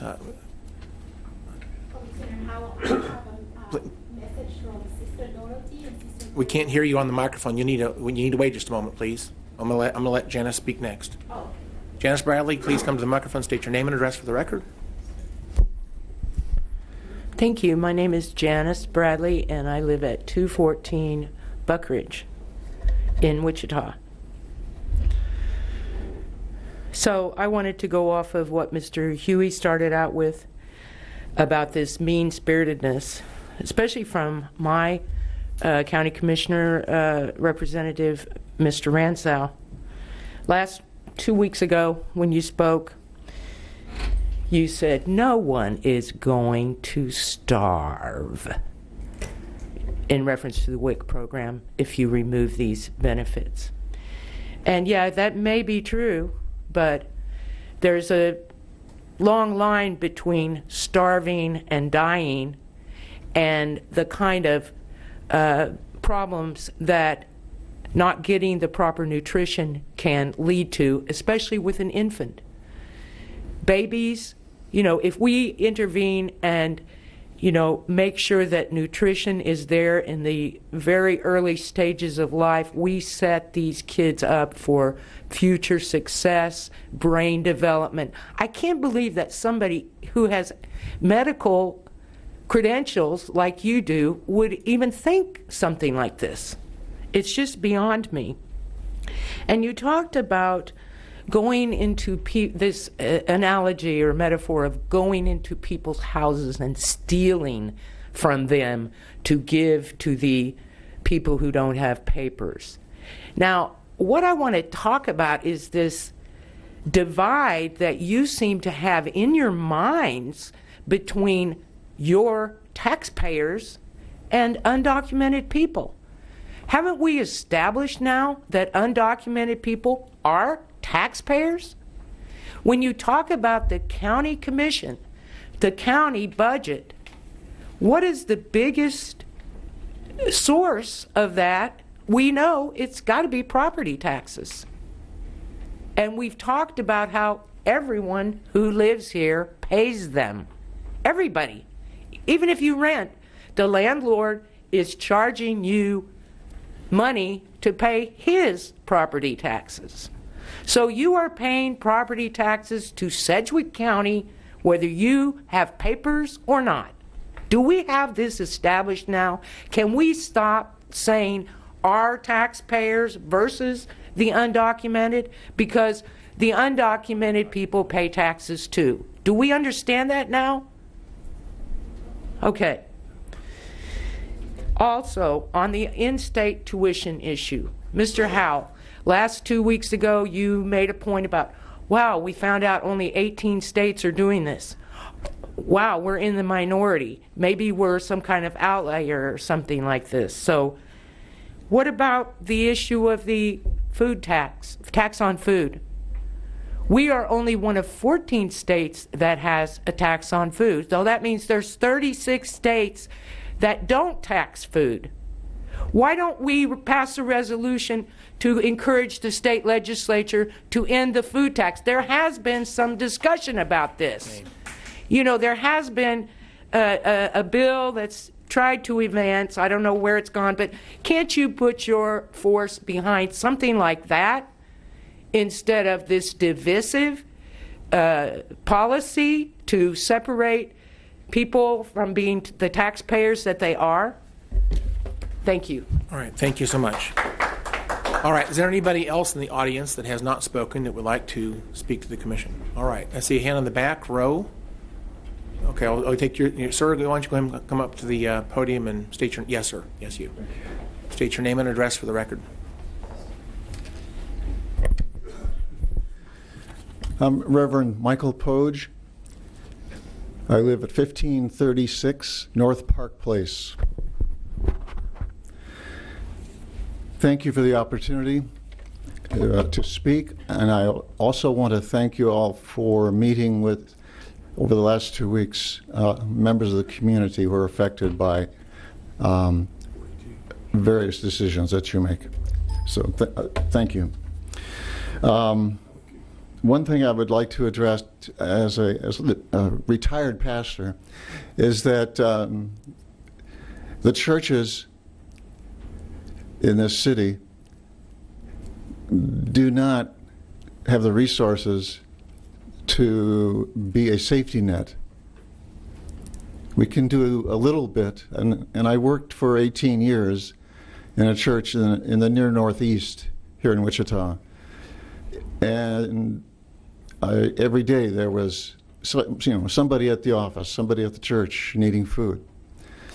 We could do a little bit, but we can't be the safety net for the whole county. The second thing is, I would really like to ask, and this goes beyond the county commission to everybody in the county and beyond, to refrain from using the word alien. We haven't heard it much today, but it's around, and we're talking about human beings, not aliens, whatever that might mean. Yesterday, I read an article from the newsletter of the Southern Poverty Law Center, an organization based in Montgomery, Alabama, and focuses on national issues and local issues of racial injustice, poverty, and hate speech and actions. One of the points of the article was to describe the hateful, racist rhetoric coming from all corners of the U.S. during this strange and crazy political season. Those statements have an impact. The article continues to speak to the negative impact on children. The article centers and focuses on children. Again, all around the country, the impact of the hateful and racist and loud and thoughtless actions against certain select groups in our country and community, the children especially. Children are especially sensitive to the racist and hateful words we all constantly hear and see throughout our society, in the media, in our politicians, in our homes and schools. Kids are bullied by those talking the rhetoric of hate. My time is up. I speak to you and ask you to not adopt the resolution. Thank you. All right, thank you for your comments. Is there anybody else in the audience that would like to speak? Sir, you've already spoken. I'd like to go to other speakers, please. I see, yes, sir, with your hand there. Okay.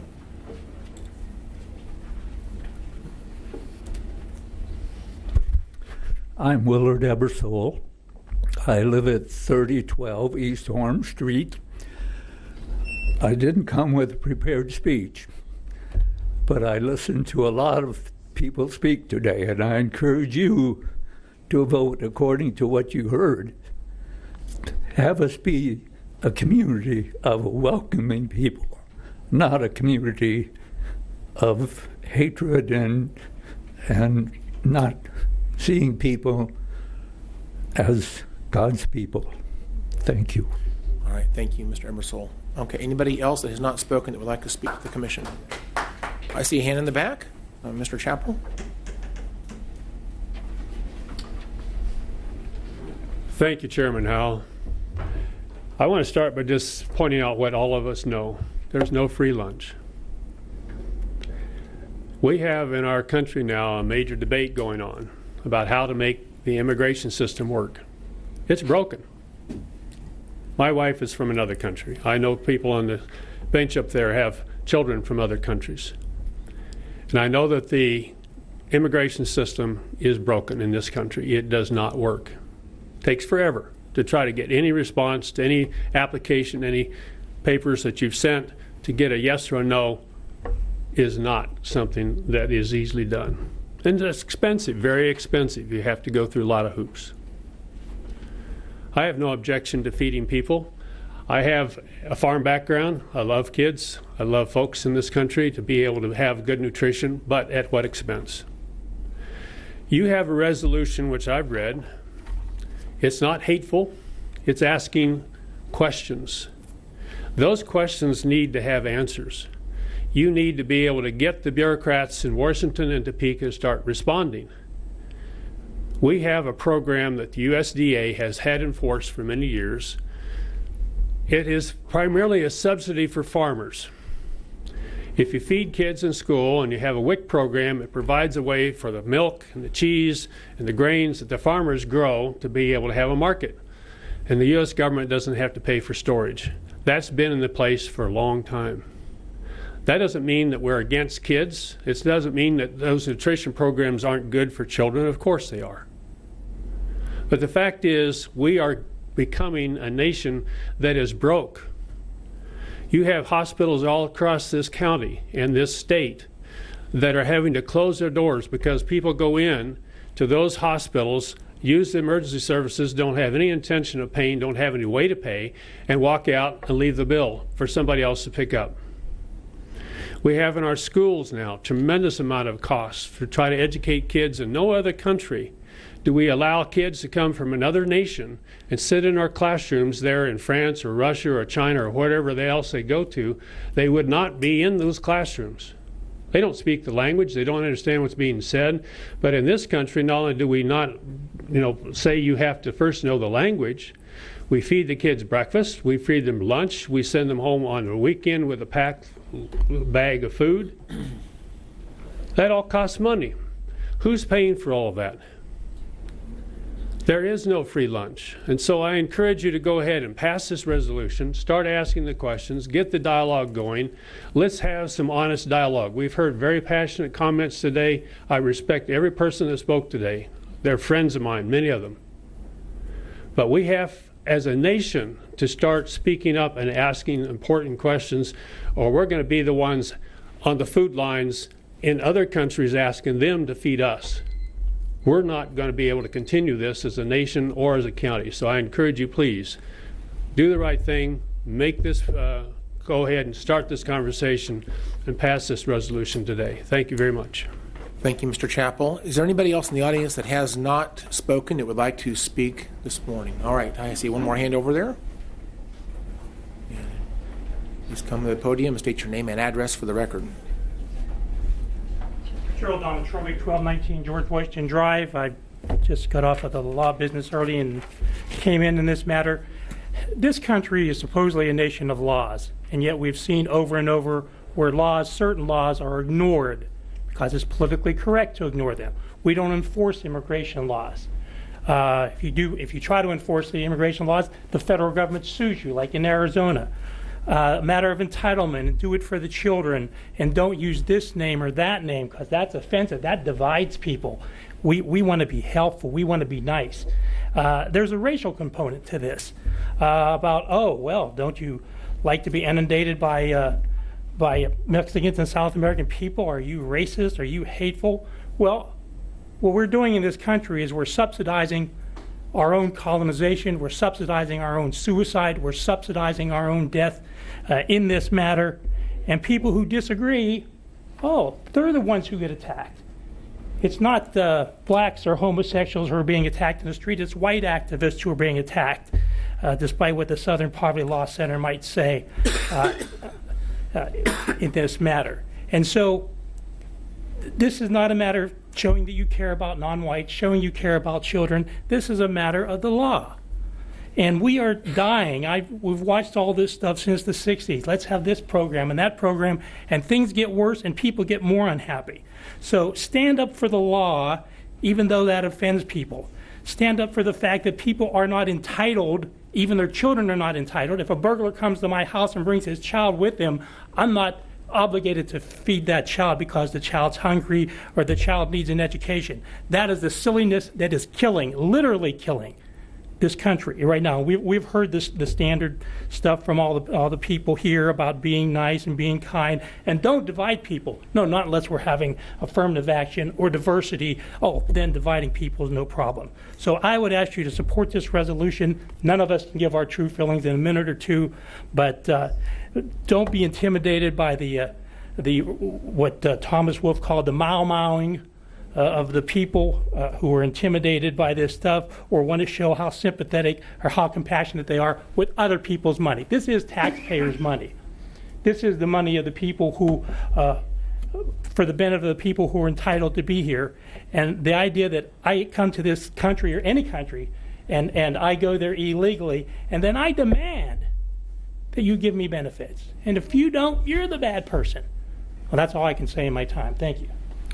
Thank you very much for your comments. Is there anybody else in the audience that has not spoken so far that would like to speak? All right, let's go to the lady in the third row here, please. Yes, ma'am.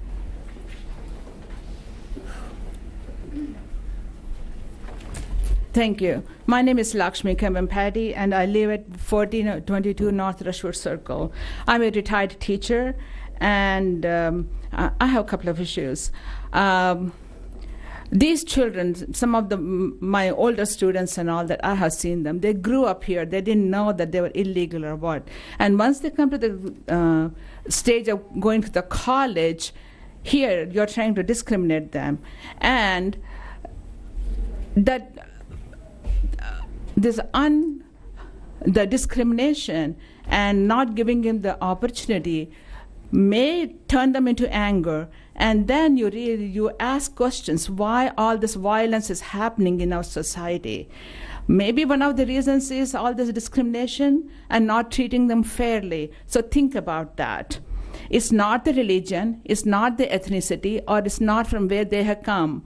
It's what we are trying to turn them into. So that's what I wanted to say, and thank you. Thank you very much.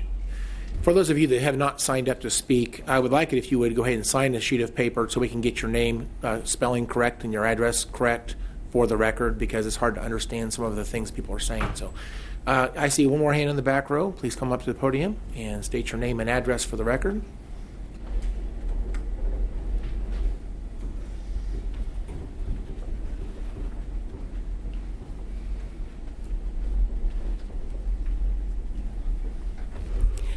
Good morning, Commissioners.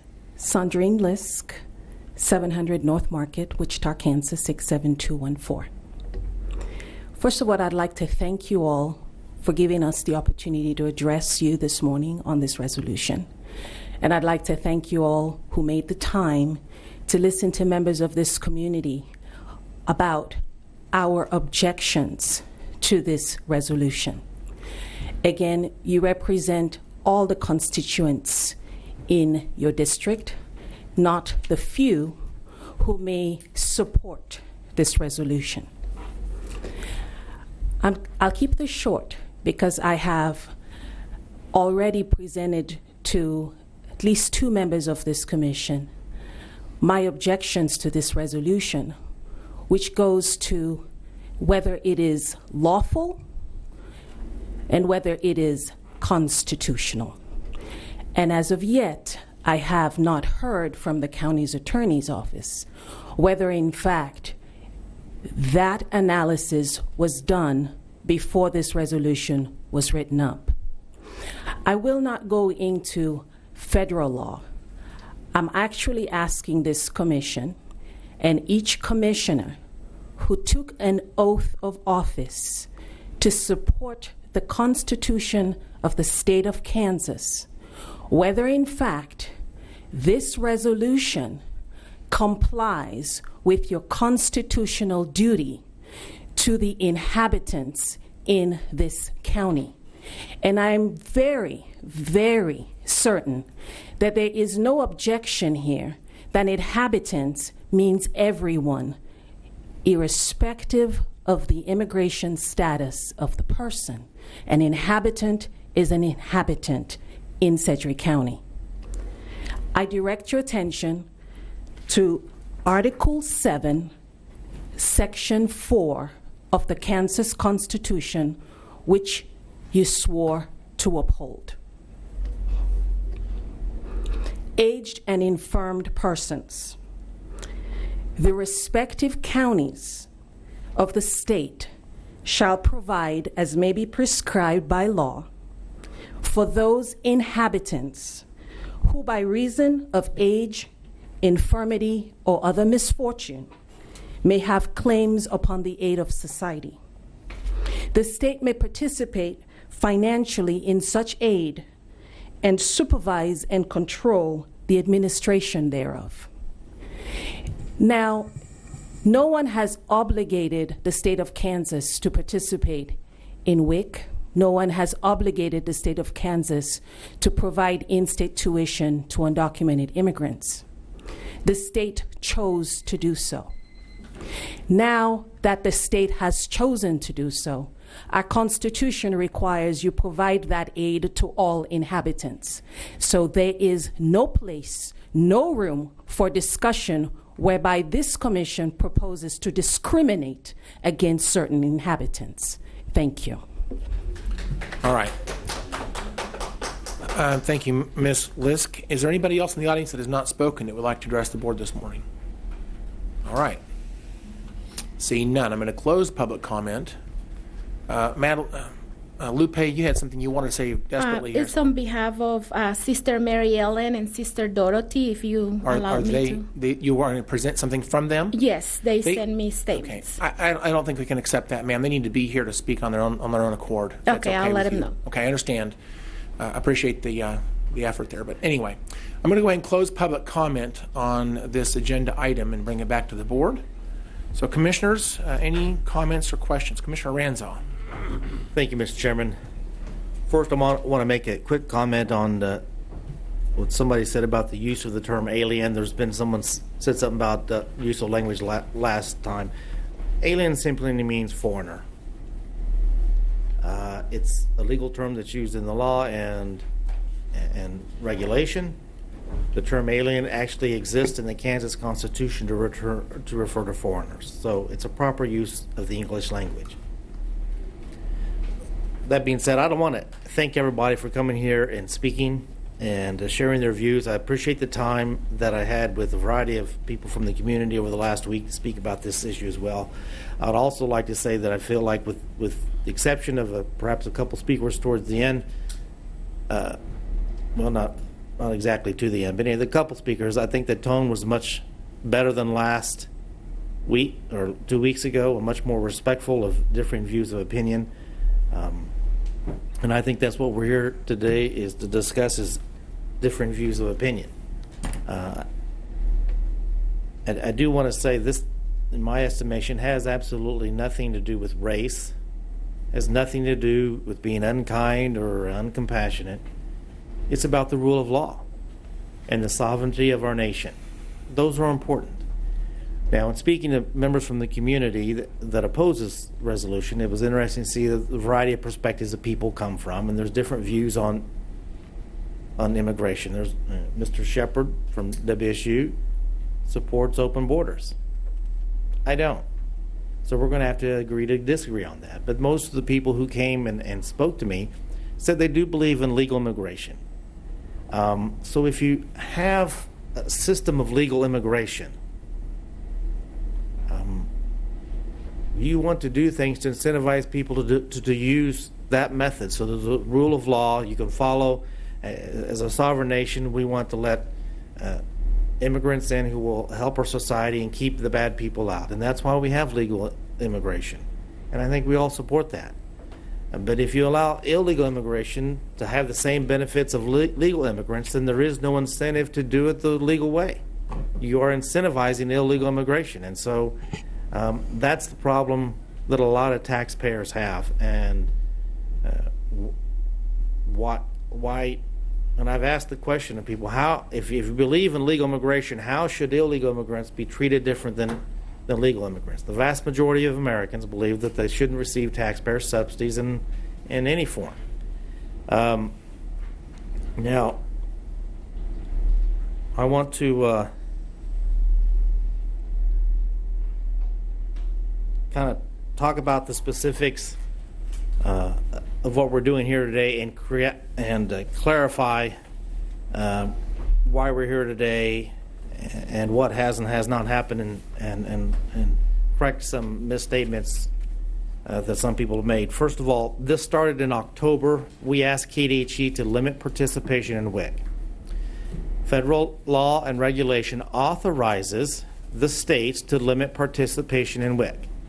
State has not chosen to do so, but we asked them to make that decision and do that. They have not responded to that specific request. They have not said yes or no. We believe the citizens of this county deserve an answer. Now, along with that, we also discussed the possibility of having a questionnaire for anyone who came to the health department to see if they're here legally or illegally, to kind of gather some data. And they addressed that issue. They said that if we did that unilaterally, there would be consequences. But let's not confuse that with the original question of limiting participation in WIC. They have refused to respond.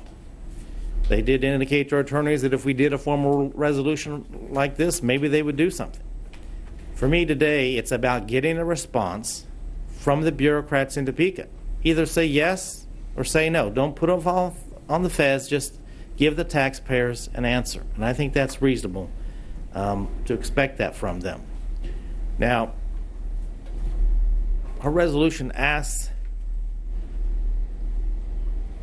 that WIC participation be limited to legal immigrants and citizens. We're basically, that's exactly what you have with a variety of other welfare programs, to include things like food stamps.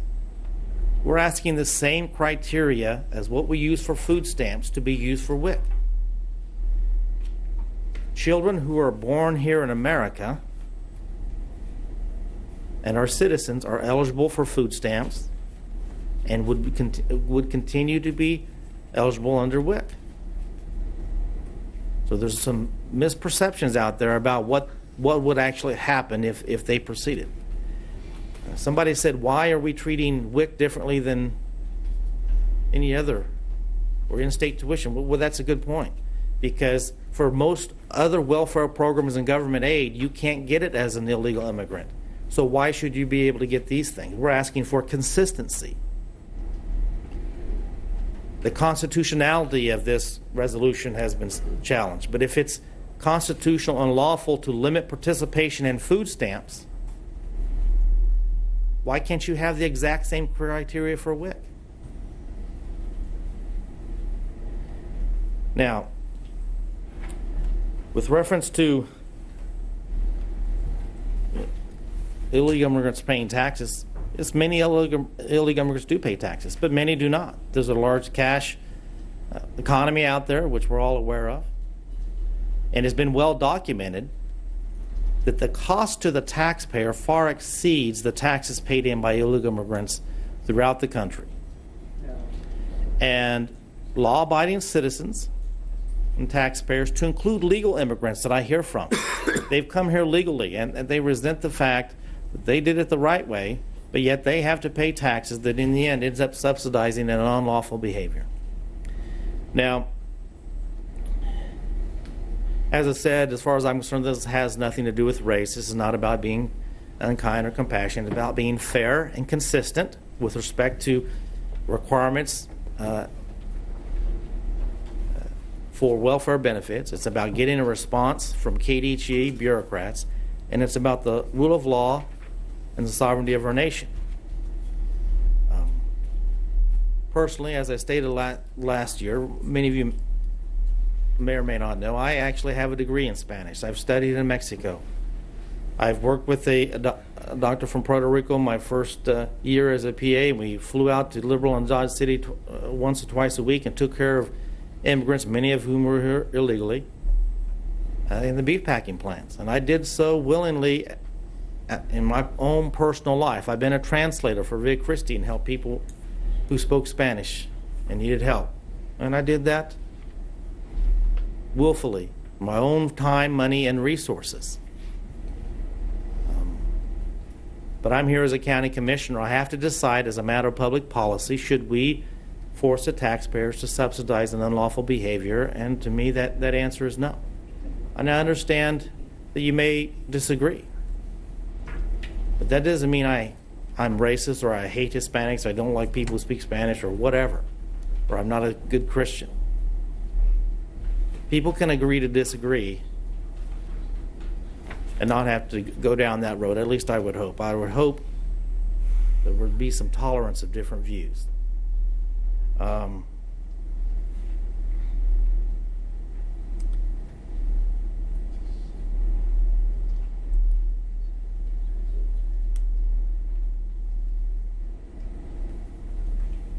For those who don't qualify for food stamps or WIC, there are other options out there, private sector options where people can get help.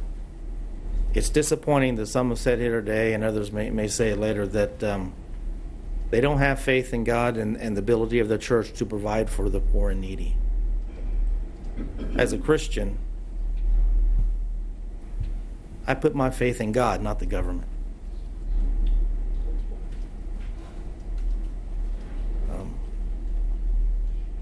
That being said, once again, I listened to everyone who spoke here today, many of whom were from my district, but I also listened to the emails that I get over the last 5 years of people, the thousands of people I talk to when I go campaigning, and I'm going to hear their voices as well. We're not here trying to control the federal government and tell them what to do with illegal immigration, but we're advocating on behalf of the taxpayers to say, listen, we need to have some consistency, and let's apply the same requirements to WIC as what we have for food stamps. I mean, I don't see people coming up here complaining about the eligibility for food stamps. Shouldn't be any difference. And once again, thank you for the time and what everyone has, all the words that everyone and thoughts that people have shared. Like I said, I've met with many people, and I've extended to them the offer to also meet with you privately in the future at any time to discuss this more, because there are many people that are coming at this at a variety of different angles, and I thought it was helpful and beneficial, even though we continue to disagree on most of it, to share our opinions back and forth and have that dialogue, and I'm more than willing to do that as we move forward. Thank you, Mr. Chairman. Thank you, Commissioner. Commissioner Peter John. Thank you, Mr. Chairman. I want to thank everyone who came out and testified and who communicated with me on this issue, both before this issue came up a couple weeks ago, excuse me, and right now to the present. There are a number of thoughts that I came across in terms of where we stand at this point in time with the resolution, which I think is very narrowly focused on just two aspects of the much bigger and broader problem on WIC eligibility for folks.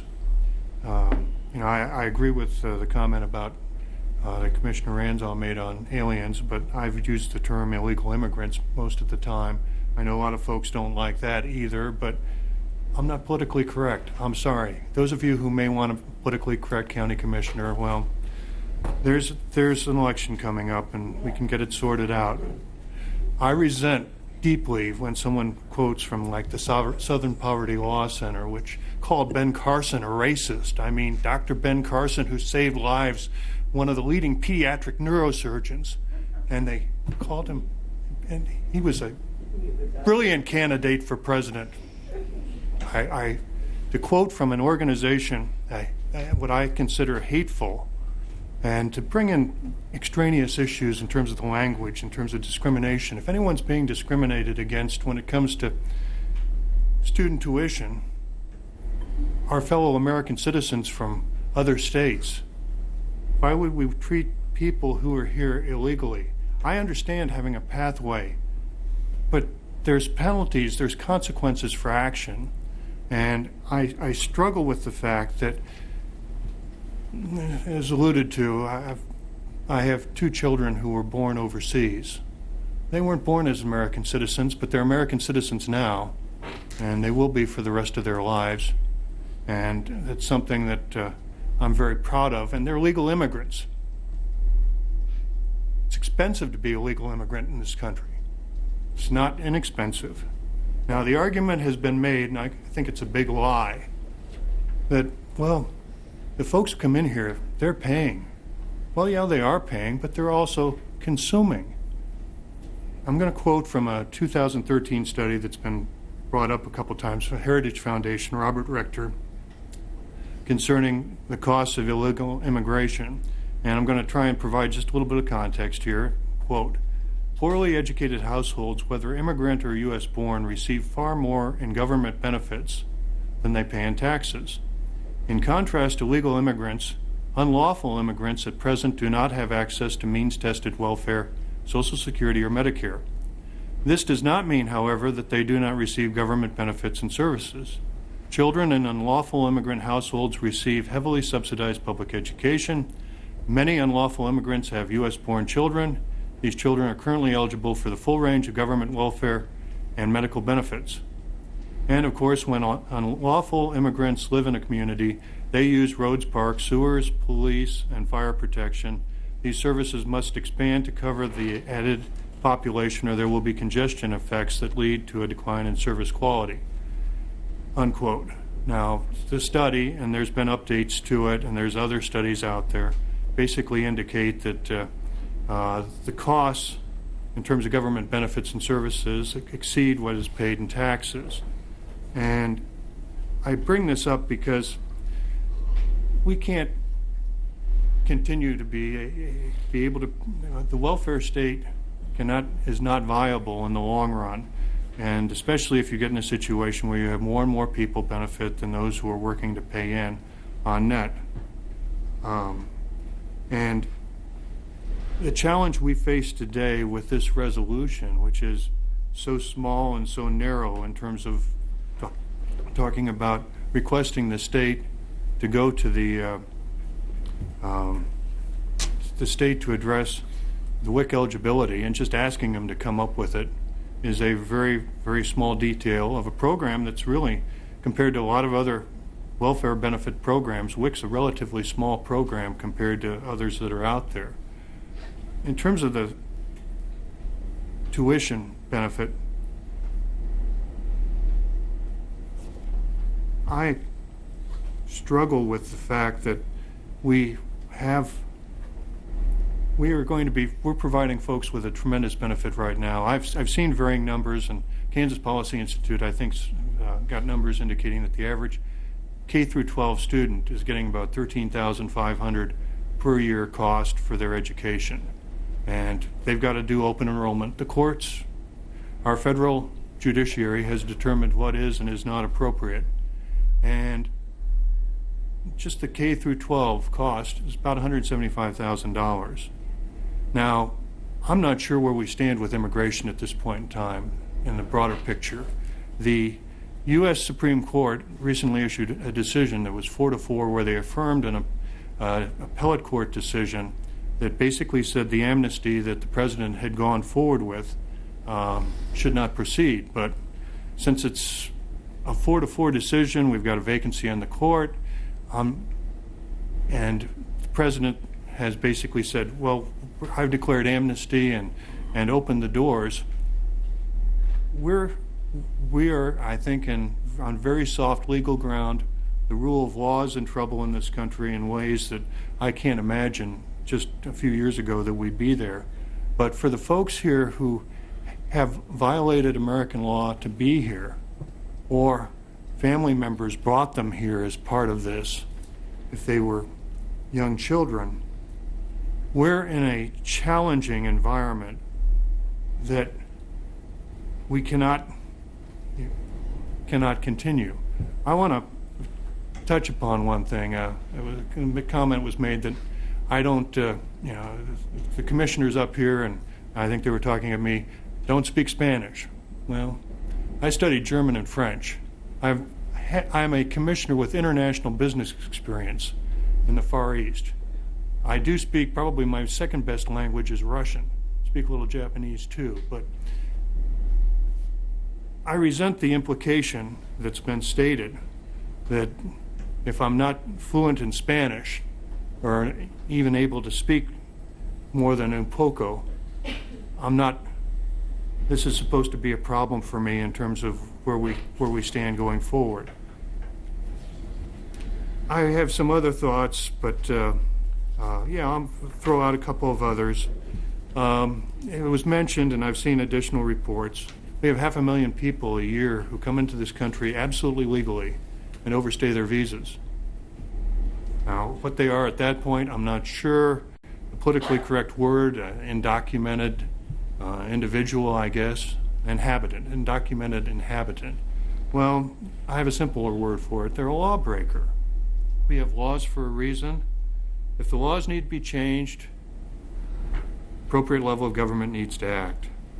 And the resolution we have here today, because we're involved in the WIC program, is perfectly appropriate. The argument that we should not be involved, I think, is specious. And the challenge we have going forward is that this is not a situation that is financially viable in the long run. And whether the implosion begins at the national level or at the state level, and hopefully I'll be working hard to make sure it doesn't occur at the local level. There's going to be consequences for this regardless of which way we vote going forward, but I do plan to support this resolution this morning. Thank you. Thank you, Commissioner Peter John. Other comments from commissioners?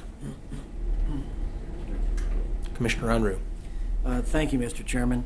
I don't want to rehearse all the arguments that we've heard this morning. Everyone's spoken quite eloquently from their perspective about this issue, and I think probably before we came in here today, everyone had their minds made up on what they thought was the right thing to do.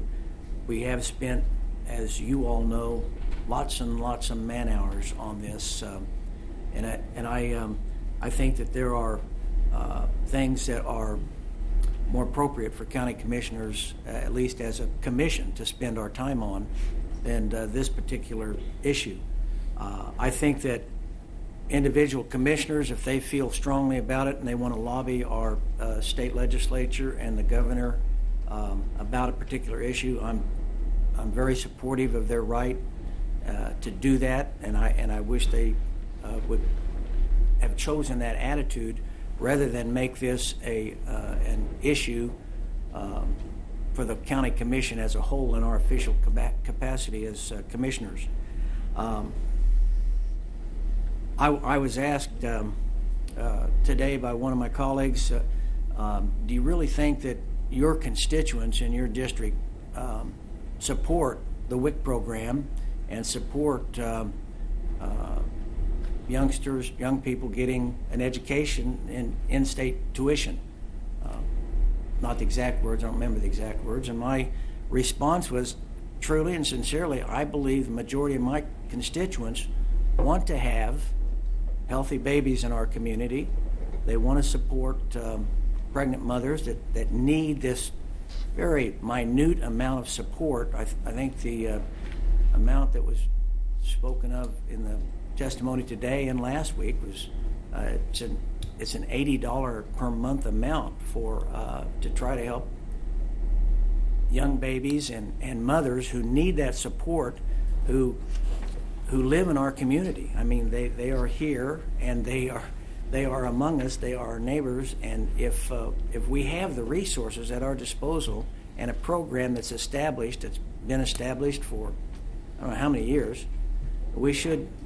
I think we should use that to help those babies and those mothers. I know that there is what the Personal Responsibility and Work Opportunity Reconciliation Act does restrict some food supplement and supports based on citizenship and income and those sort of things. But the WIC program was specifically exempted from that. I think it was exempted from that for the reason that we want to be compassionate and reasonable if you have a child and a pregnant mother that needs certain assistance. And I am supportive of that. Now, I kind of started by talking about what the mind of my constituency was. I would say that I think my constituents clearly would support the federal government, who is the responsible authority for immigration policies, to tighten that up. I think my constituents would say, let's have a policy that doesn't invite or allow for or somehow entice illegal immigration into our country. They want to control that. But I think once the folks are here in our community, we need to do what we can that builds our community and that protects public health. And I think that the WIC program does that. As far as the in-state tuition, I honestly just don't understand why we would want to tell a high school graduate who's been here 3 years and graduated that he can't go to school at our local university and improve himself. Especially the testimony we have here is that they don't get any special favors. They pay their own way. Anybody can get a state residency for college, I think, if they just have established residency here for 1 year. And I think that these kids have been 3 years living here, gone through high school, got their degree, and the principal indicated, a lot of them are pretty good scholars. I would think that this builds and helps and improves our community.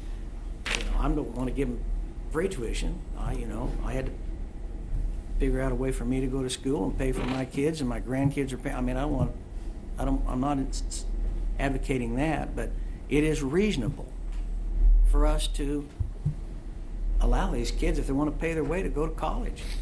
I don't know. I just don't understand that. As I said, it's. I think if commissioners as individuals want to lobby state government to change some of these rules, I'm in favor of them. I don't think it's directly in the purview of our responsibility as a commission to do that, and I won't be supportive of this. And I realize there are differences of opinion, but I just think that we're trying to lobby for what I believe would be bad public policy. And so, Mr. Chairman, those are my comments. Thank you, Commissioner Unruh, for your comments. Commissioner Norton. Well, I'm going to agree with a lot of what Commissioner Unruh said. I think there's going to be a robust debate in our country, and it's going to lead up to November 2nd when we elect a new president, and is November 8th? Well, okay. I guess I should know that. Maybe I'm not wired into that right now. But we're going to settle that nationally. I mean, there's two opposing viewpoints that are at the national level, and that will start that great national debate that we have. And this is a federal issue. It's been a federal issue for many, many generations. It flows down to the state, and the state has elected to say we're going with the federal policies and rules and regs. And I think by not answering us, not giving us clear, they have defaulted to, we're following the federal rules. We're following what WIC was supposed to do and how it was put together in the original legislation. I agree with Commissioner Unruh. If we have differing values and opinions about this, we should lobby individually. I happened to be in a parade standing right next to Mike Pompeo this last 4th of July. That gave me a moment to lobby one way or another for this federal issue. He is our federal representative. He should understand this. And to run these kind of resolutions up, first of all, outside the debate we have about our legislative platform doesn't make sense to me. I mean, just bringing up random resolutions to try to find out information that I believe the state has already given us an answer, which is really kind of a non-answer. We're going to stay with the status quo. This is the law. If we keep talking about the rule of law, the law at the federal level is exactly this. I come from this at a totally different perspective, and that's to help the disenfranchised, the poor, the underserved, the faces in our community that live with us every day. And I don't know that I've ever looked anybody in the face and said, "Are you from here?" And if I have, I was wondering if they were from Cleveland or New York or LA or somewhere else. I don't know that I care much about that. They're human beings. My default has always been, as a county commissioner, as a human being, to default to the human condition that we all live under. And I'll do that again today. I'm not going to vote for this resolution. I think it's flies in the face of what I believe that we should be working on. I mean, what I hear from community members is, when are you going to get that zoo agreement fixed? And what are you going to do about EMS? And what are you going to do about things that affect my life every day that I care about in Sedgwick County that are under your jurisdiction? That's what I hear about. Now, maybe my ears aren't big enough and I'm not listening to all those people that are talking to me about immigration and the WIC program. But what I hear about are issues that are firmly grounded in the county commissioner work that I've done for 15 and a half years. So I'm not going to vote for this resolution today. I think we should continue as a nation to have a debate.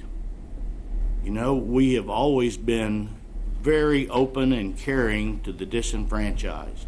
I mean, the Statue of Liberty certainly says it. Bring us your poor and your tired, and we'll try our best to understand them, take care of them, enculturate them, and be sure that we're in America where everybody gets an equal shot at the American dream. So I'm not going to vote for this today, but I do believe that we need to continue as a nation to have a robust debate about where we're going with our immigration standards, what it looks like, how does it affect our country, how does it affect the economics of our country, and how we make America really as good as it can be in the nation of nations. So, thank you, Mr. Chairman. All right, thank you, Commissioner Norton. I will go ahead and say a few things, and we'll see if there's a motion. But first of all, I want to say I'm thankful to everyone for the respectful debate this morning. I've always appreciate hearing other people's perspectives and trying to understand what they believe and what they think is right. I think it's healthy for our community to have this debate. This is a debate that's been cast into the national attention most recently because I think the presidential debate has actually brought this up, and we haven't really talked about this so much as a nation that I can think of going back for a number of years. As a state, we have brought up some issues repeatedly. As a legislator, reason I brought the in-state tuition issue to this resolution is because of the debate that's gone on in the state of Kansas for a number of years. And I will get to some platform language in just a minute, but let me just say before we get to that, I appreciate those folks that handed in some documents to us. I did distribute those that I had copies of, but the petition itself, I had 33 people signed a petition that was read at the podium. So there's 33. It's the numbers that I got, okay? And I can't distribute those right now because I only have one copy of those, but we will receive and file that here shortly.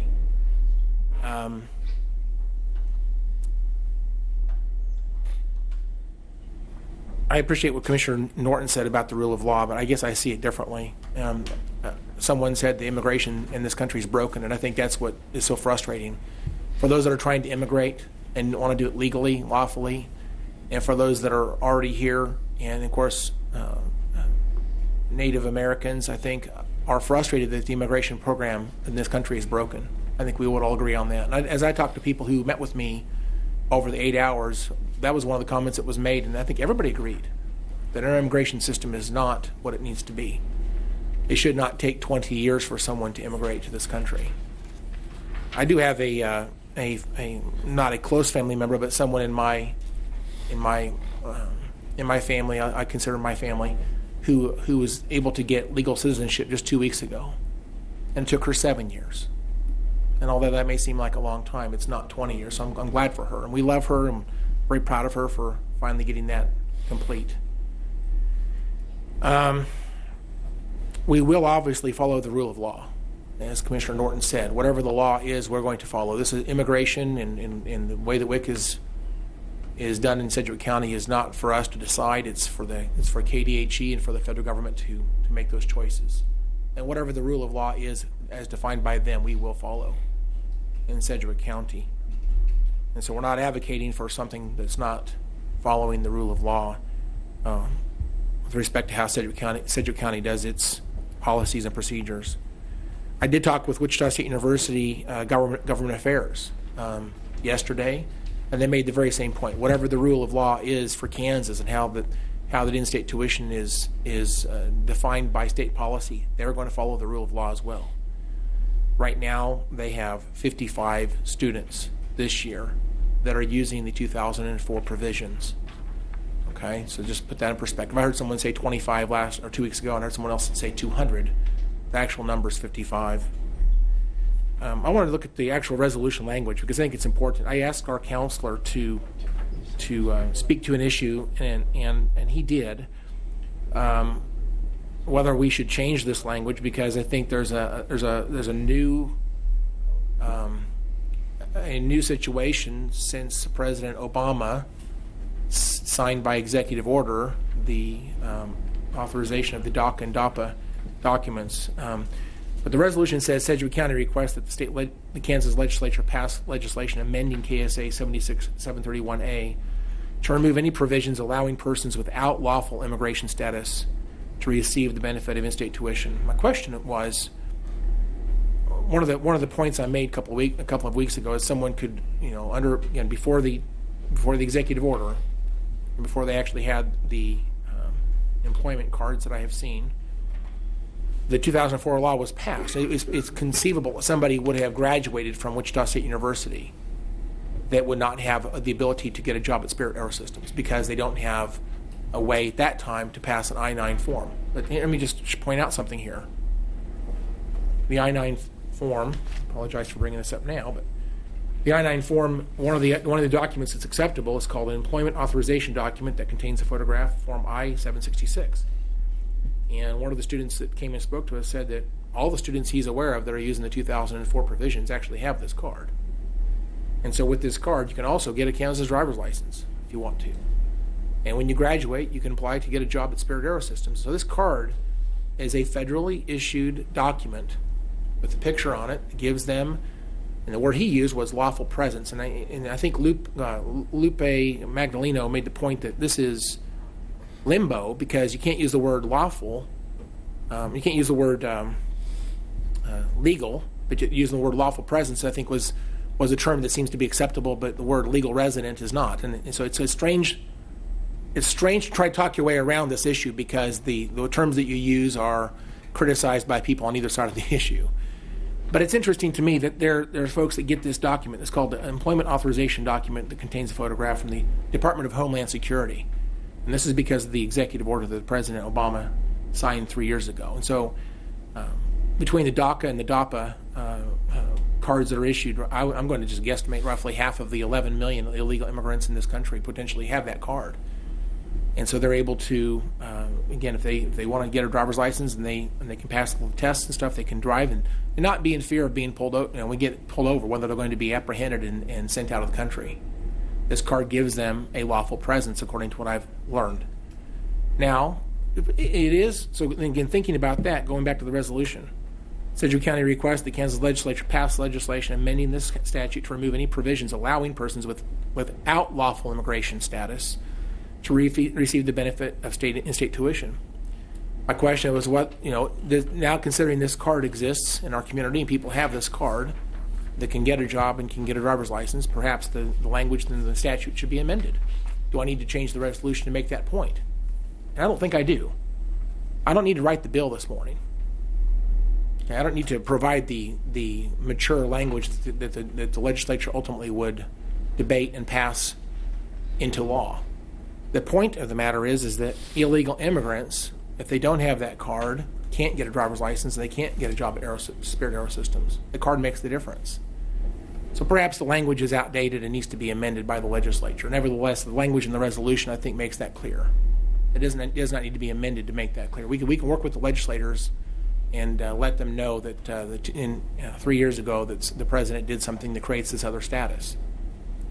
2 weeks ago I read this, and I'll read it again in the Republican platform. Again, I am Republican. I'm not trying to be partisan, but this is a document I think is a good document. It makes some statements that I believe are well worded, and I want to read them again this morning. It says, this is about immigration. Legal immigration is a blessing to this country. And I think everybody I talked with, and all the commissioners I believe would agree with that.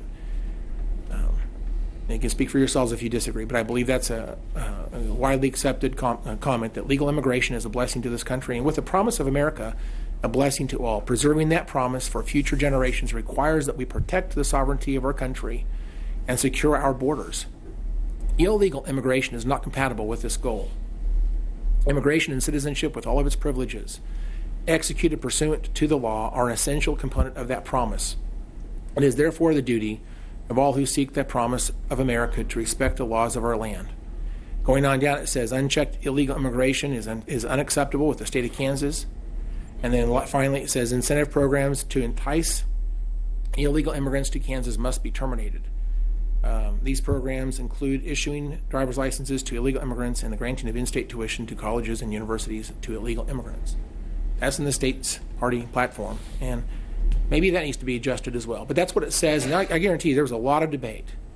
If you know anything how this document comes to be, it's debated every year at the county level, then at the congressional district level, and ultimately at the state level, and it's approved as a state party platform. And so there's a lot of people who've weighed into this language, and again, this is simply what it says.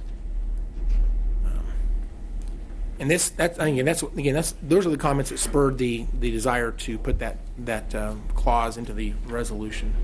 I do want to talk about my personal story just a little bit, because I think it's important to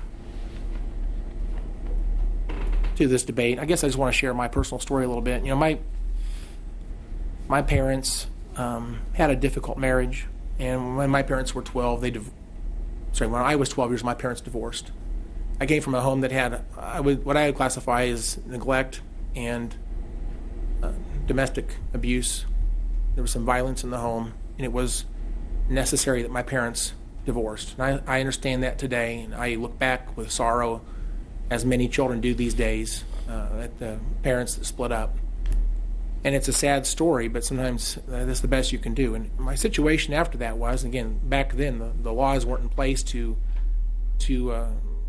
handle child support the way they do today. My father made a single child support payment, and after that, that was suspended. And so I lived with my mom and my sister, my brother. We were going to school, and she was unemployed and couldn't get a job. We didn't have food stamps. We didn't have WIC. What we did have was community, and what we did have was church. And I look back at that. It was a tough time. Okay, it wasn't easy, but we didn't starve to death. We were able to get through that time. And I look back at that and say, you know what? I'm a better person today having gone through that experience. And I'm not suggesting that's an experience I want others to go through necessarily, but I am saying that it didn't take the government to solve my problem. My mom eventually was able to get a job, and it was a night job, and so we grew up after that without a parent in the home. And I graduated from Southeast High School, thankfully, and I think I had a great education, by the way. But I just say all that to say the government didn't solve any problems for us.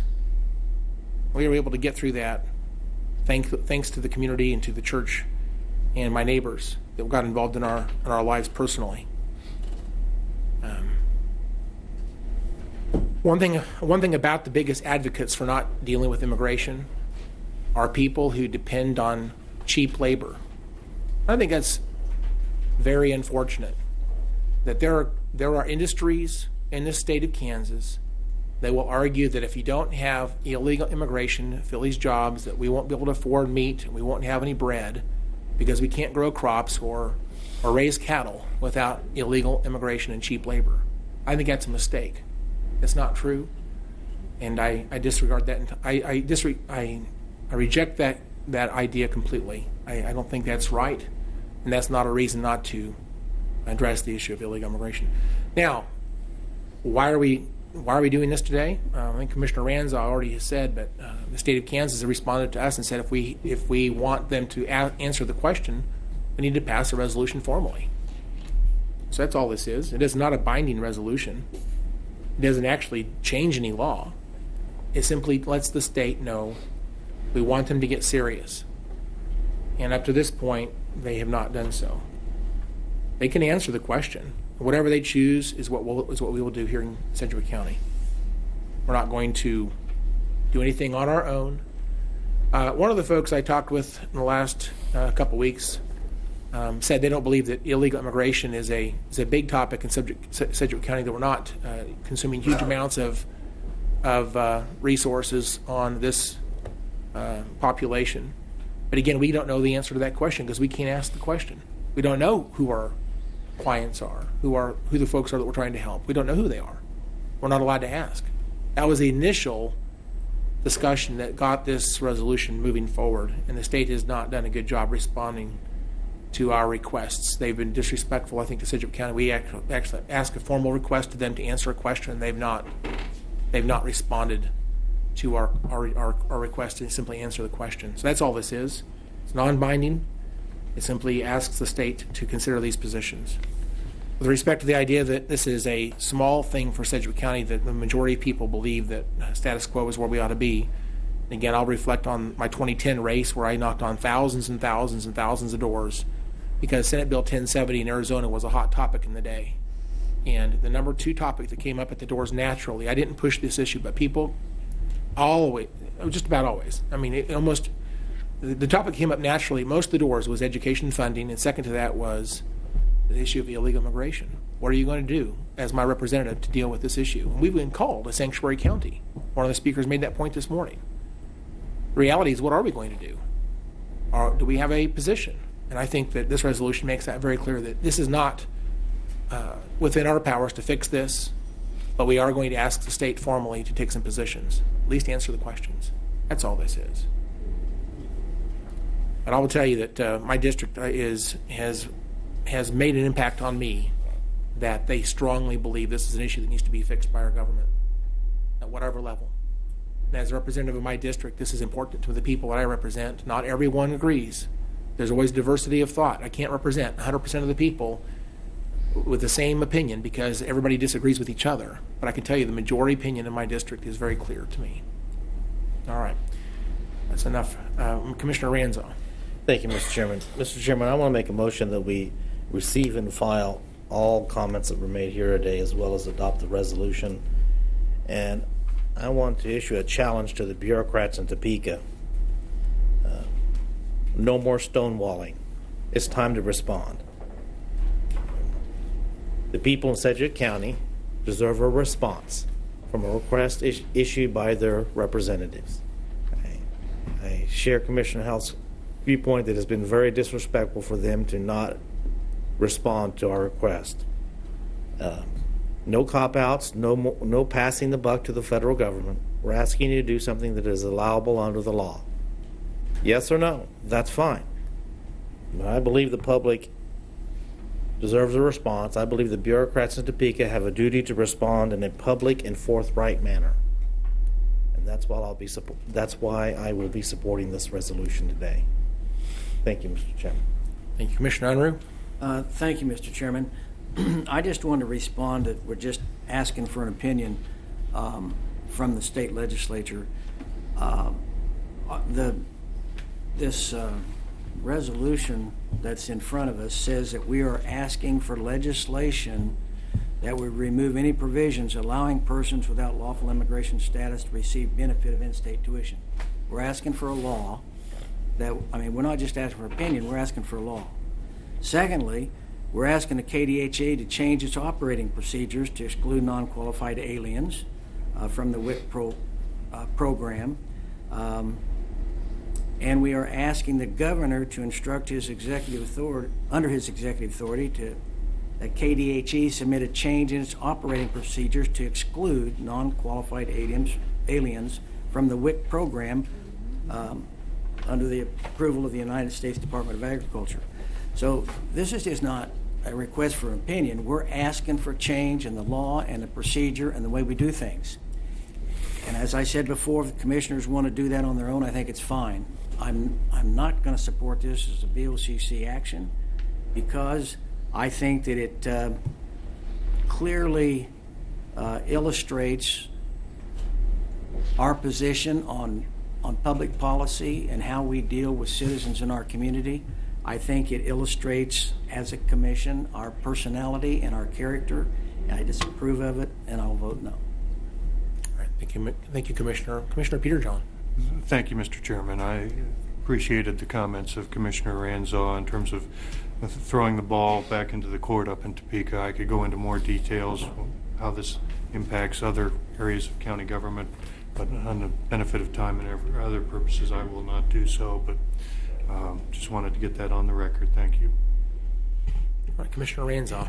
Yeah, I just want to tell you the rest of the story on the resolution. We do ask WIC to change the the operating procedures, but it goes on to say, or in the alternative, release a public statement as to why they refuse to submit the change. And if they refuse to even do that, then we're asking the governor to get involved to either do it or force them to provide a response. Regardless, either way, which way they go, we need a public response in a forthright manner. Thank you. All right. Any other commissioner comments? We have a motion. I will go ahead and second the motion. Any further comments? Commissioner Unruh. Excuse me, I didn't hear the motion. I'm sorry. I made a motion to receive and file all the comments and adopt the resolution. Okay, thank you. We have a motion and a second. Any other discussion? Okay. All right.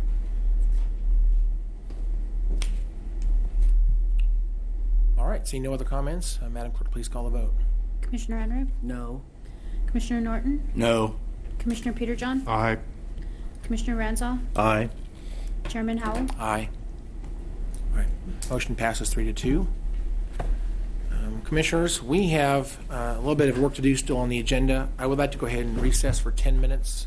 Coming back at 12:08, and we will finish the meeting at that time.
reconvene the meeting. Madam Clerk, next item, please.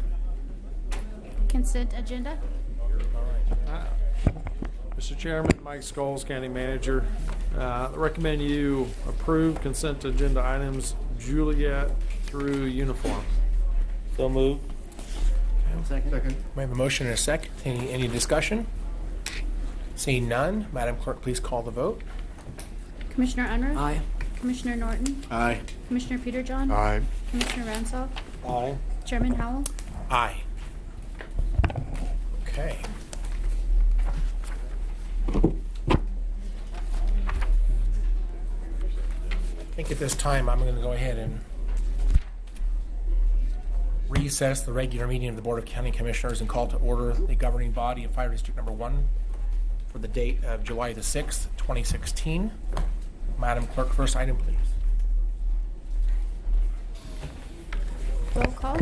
Commissioner Unruh. Present. Commissioner Norton. Present. Commissioner Peterjohn. Present. Commissioner Ranzau. Present. Chairman Howell. Present. All right. Madam Clerk, next item, please. Public agenda. Is there anybody here that signed up to speak or would like to speak on the public agenda this morning? And there will be an opportunity for people to speak on the new business, item D, coming up, if that's what they'd like to do. All right. Seeing nobody from the audience who wants to speak on the public agenda, Madam Clerk, next item, please. Consideration of minutes. Item A and B are special fire meetings of July 29 and August 12th of 2015. Mr. Chairman, I move we approve the minutes for the special meetings on July 29th and August 12th, 2015. Second. We have a motion and a second. Is that right? No. 2000, should it be 2016? 16, yeah. Sorry. It's 15. Actually, it is 15. I read the minutes. It is? Yes. It is 15. Yep.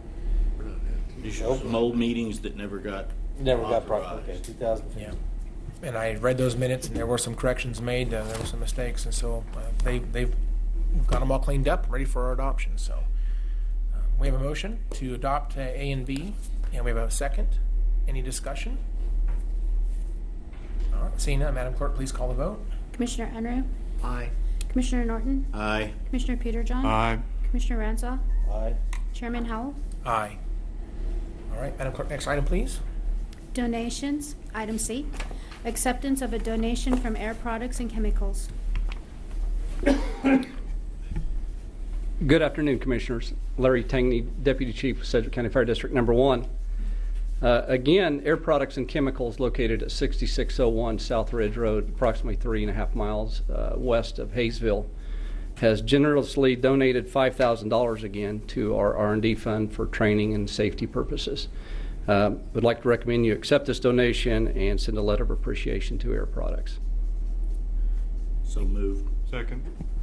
Thank you, Chief, for the presentation, and it's awesome they continue to provide funding for this type of training. It's just wonderful they do that. Absolutely, it is. We have a motion and a second. Seeing no other discussion, Madam Clerk, please call the vote. Commissioner Unruh. Aye. Commissioner Norton. Aye. Commissioner Peterjohn. Aye. Commissioner Ranzau. Aye. Chairman Howell. Aye. All right, Madam Clerk, next item, please. New business. Item D, add 20 part-time firefighter positions to the fire district staffing table.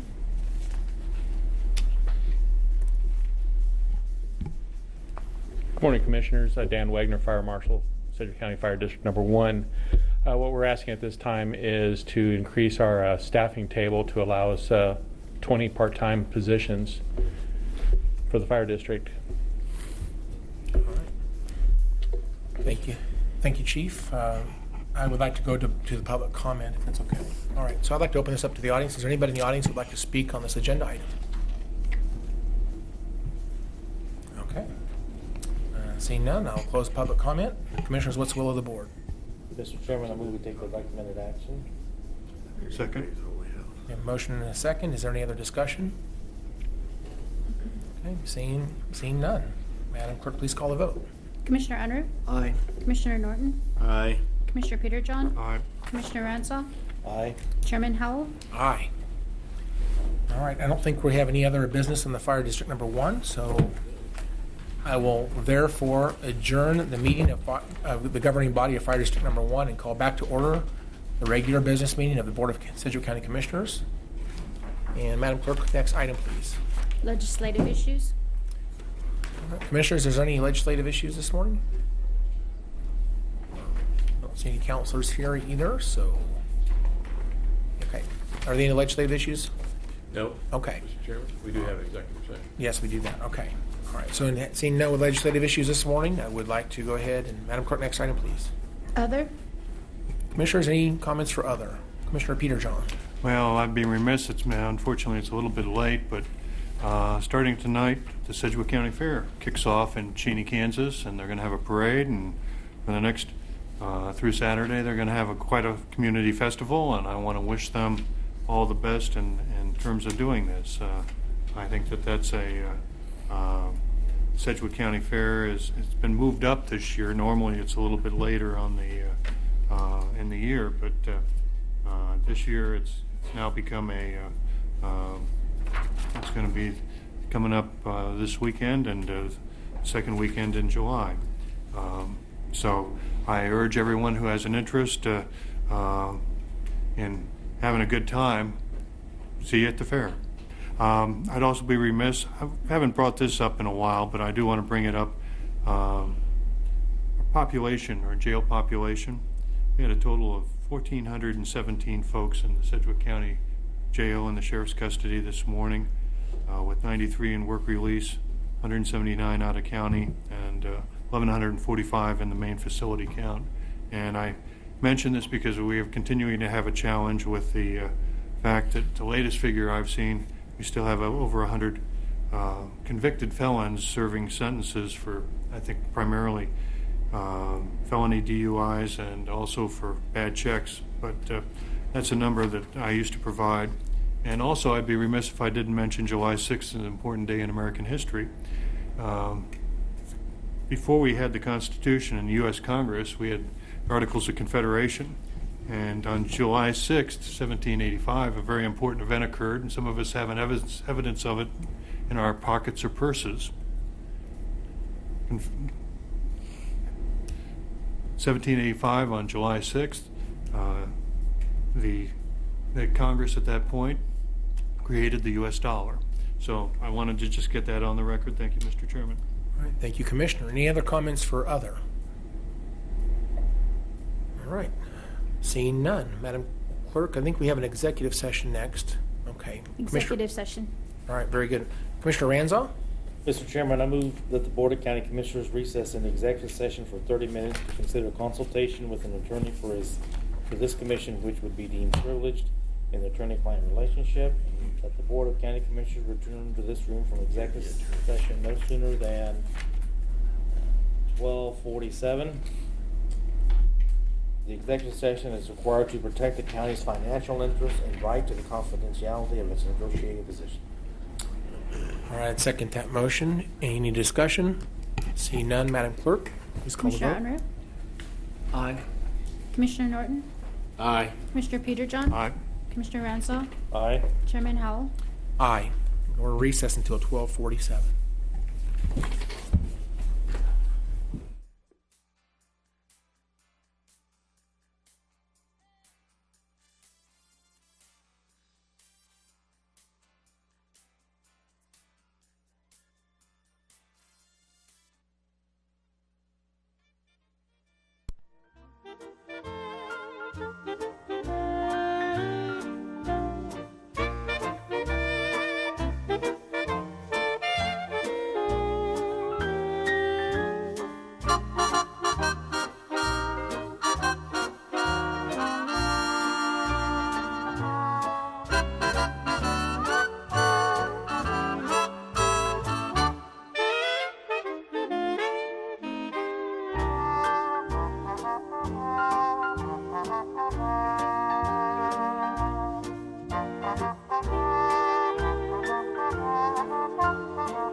Folks, we're back from the executive session. I'll call back to order the regular business meeting of the Board of County Commissioners. There was no binding action taken. And with that, we're at the end of our agenda. So, Mr. Manager, is there anything else we need to do today before we adjourn? Nothing else. All right, Mr. Counselor, no? Commissioners, anything else before we adjourn? All right, seeing nothing, and nothing else to talk about, we're adjourned. Thank you.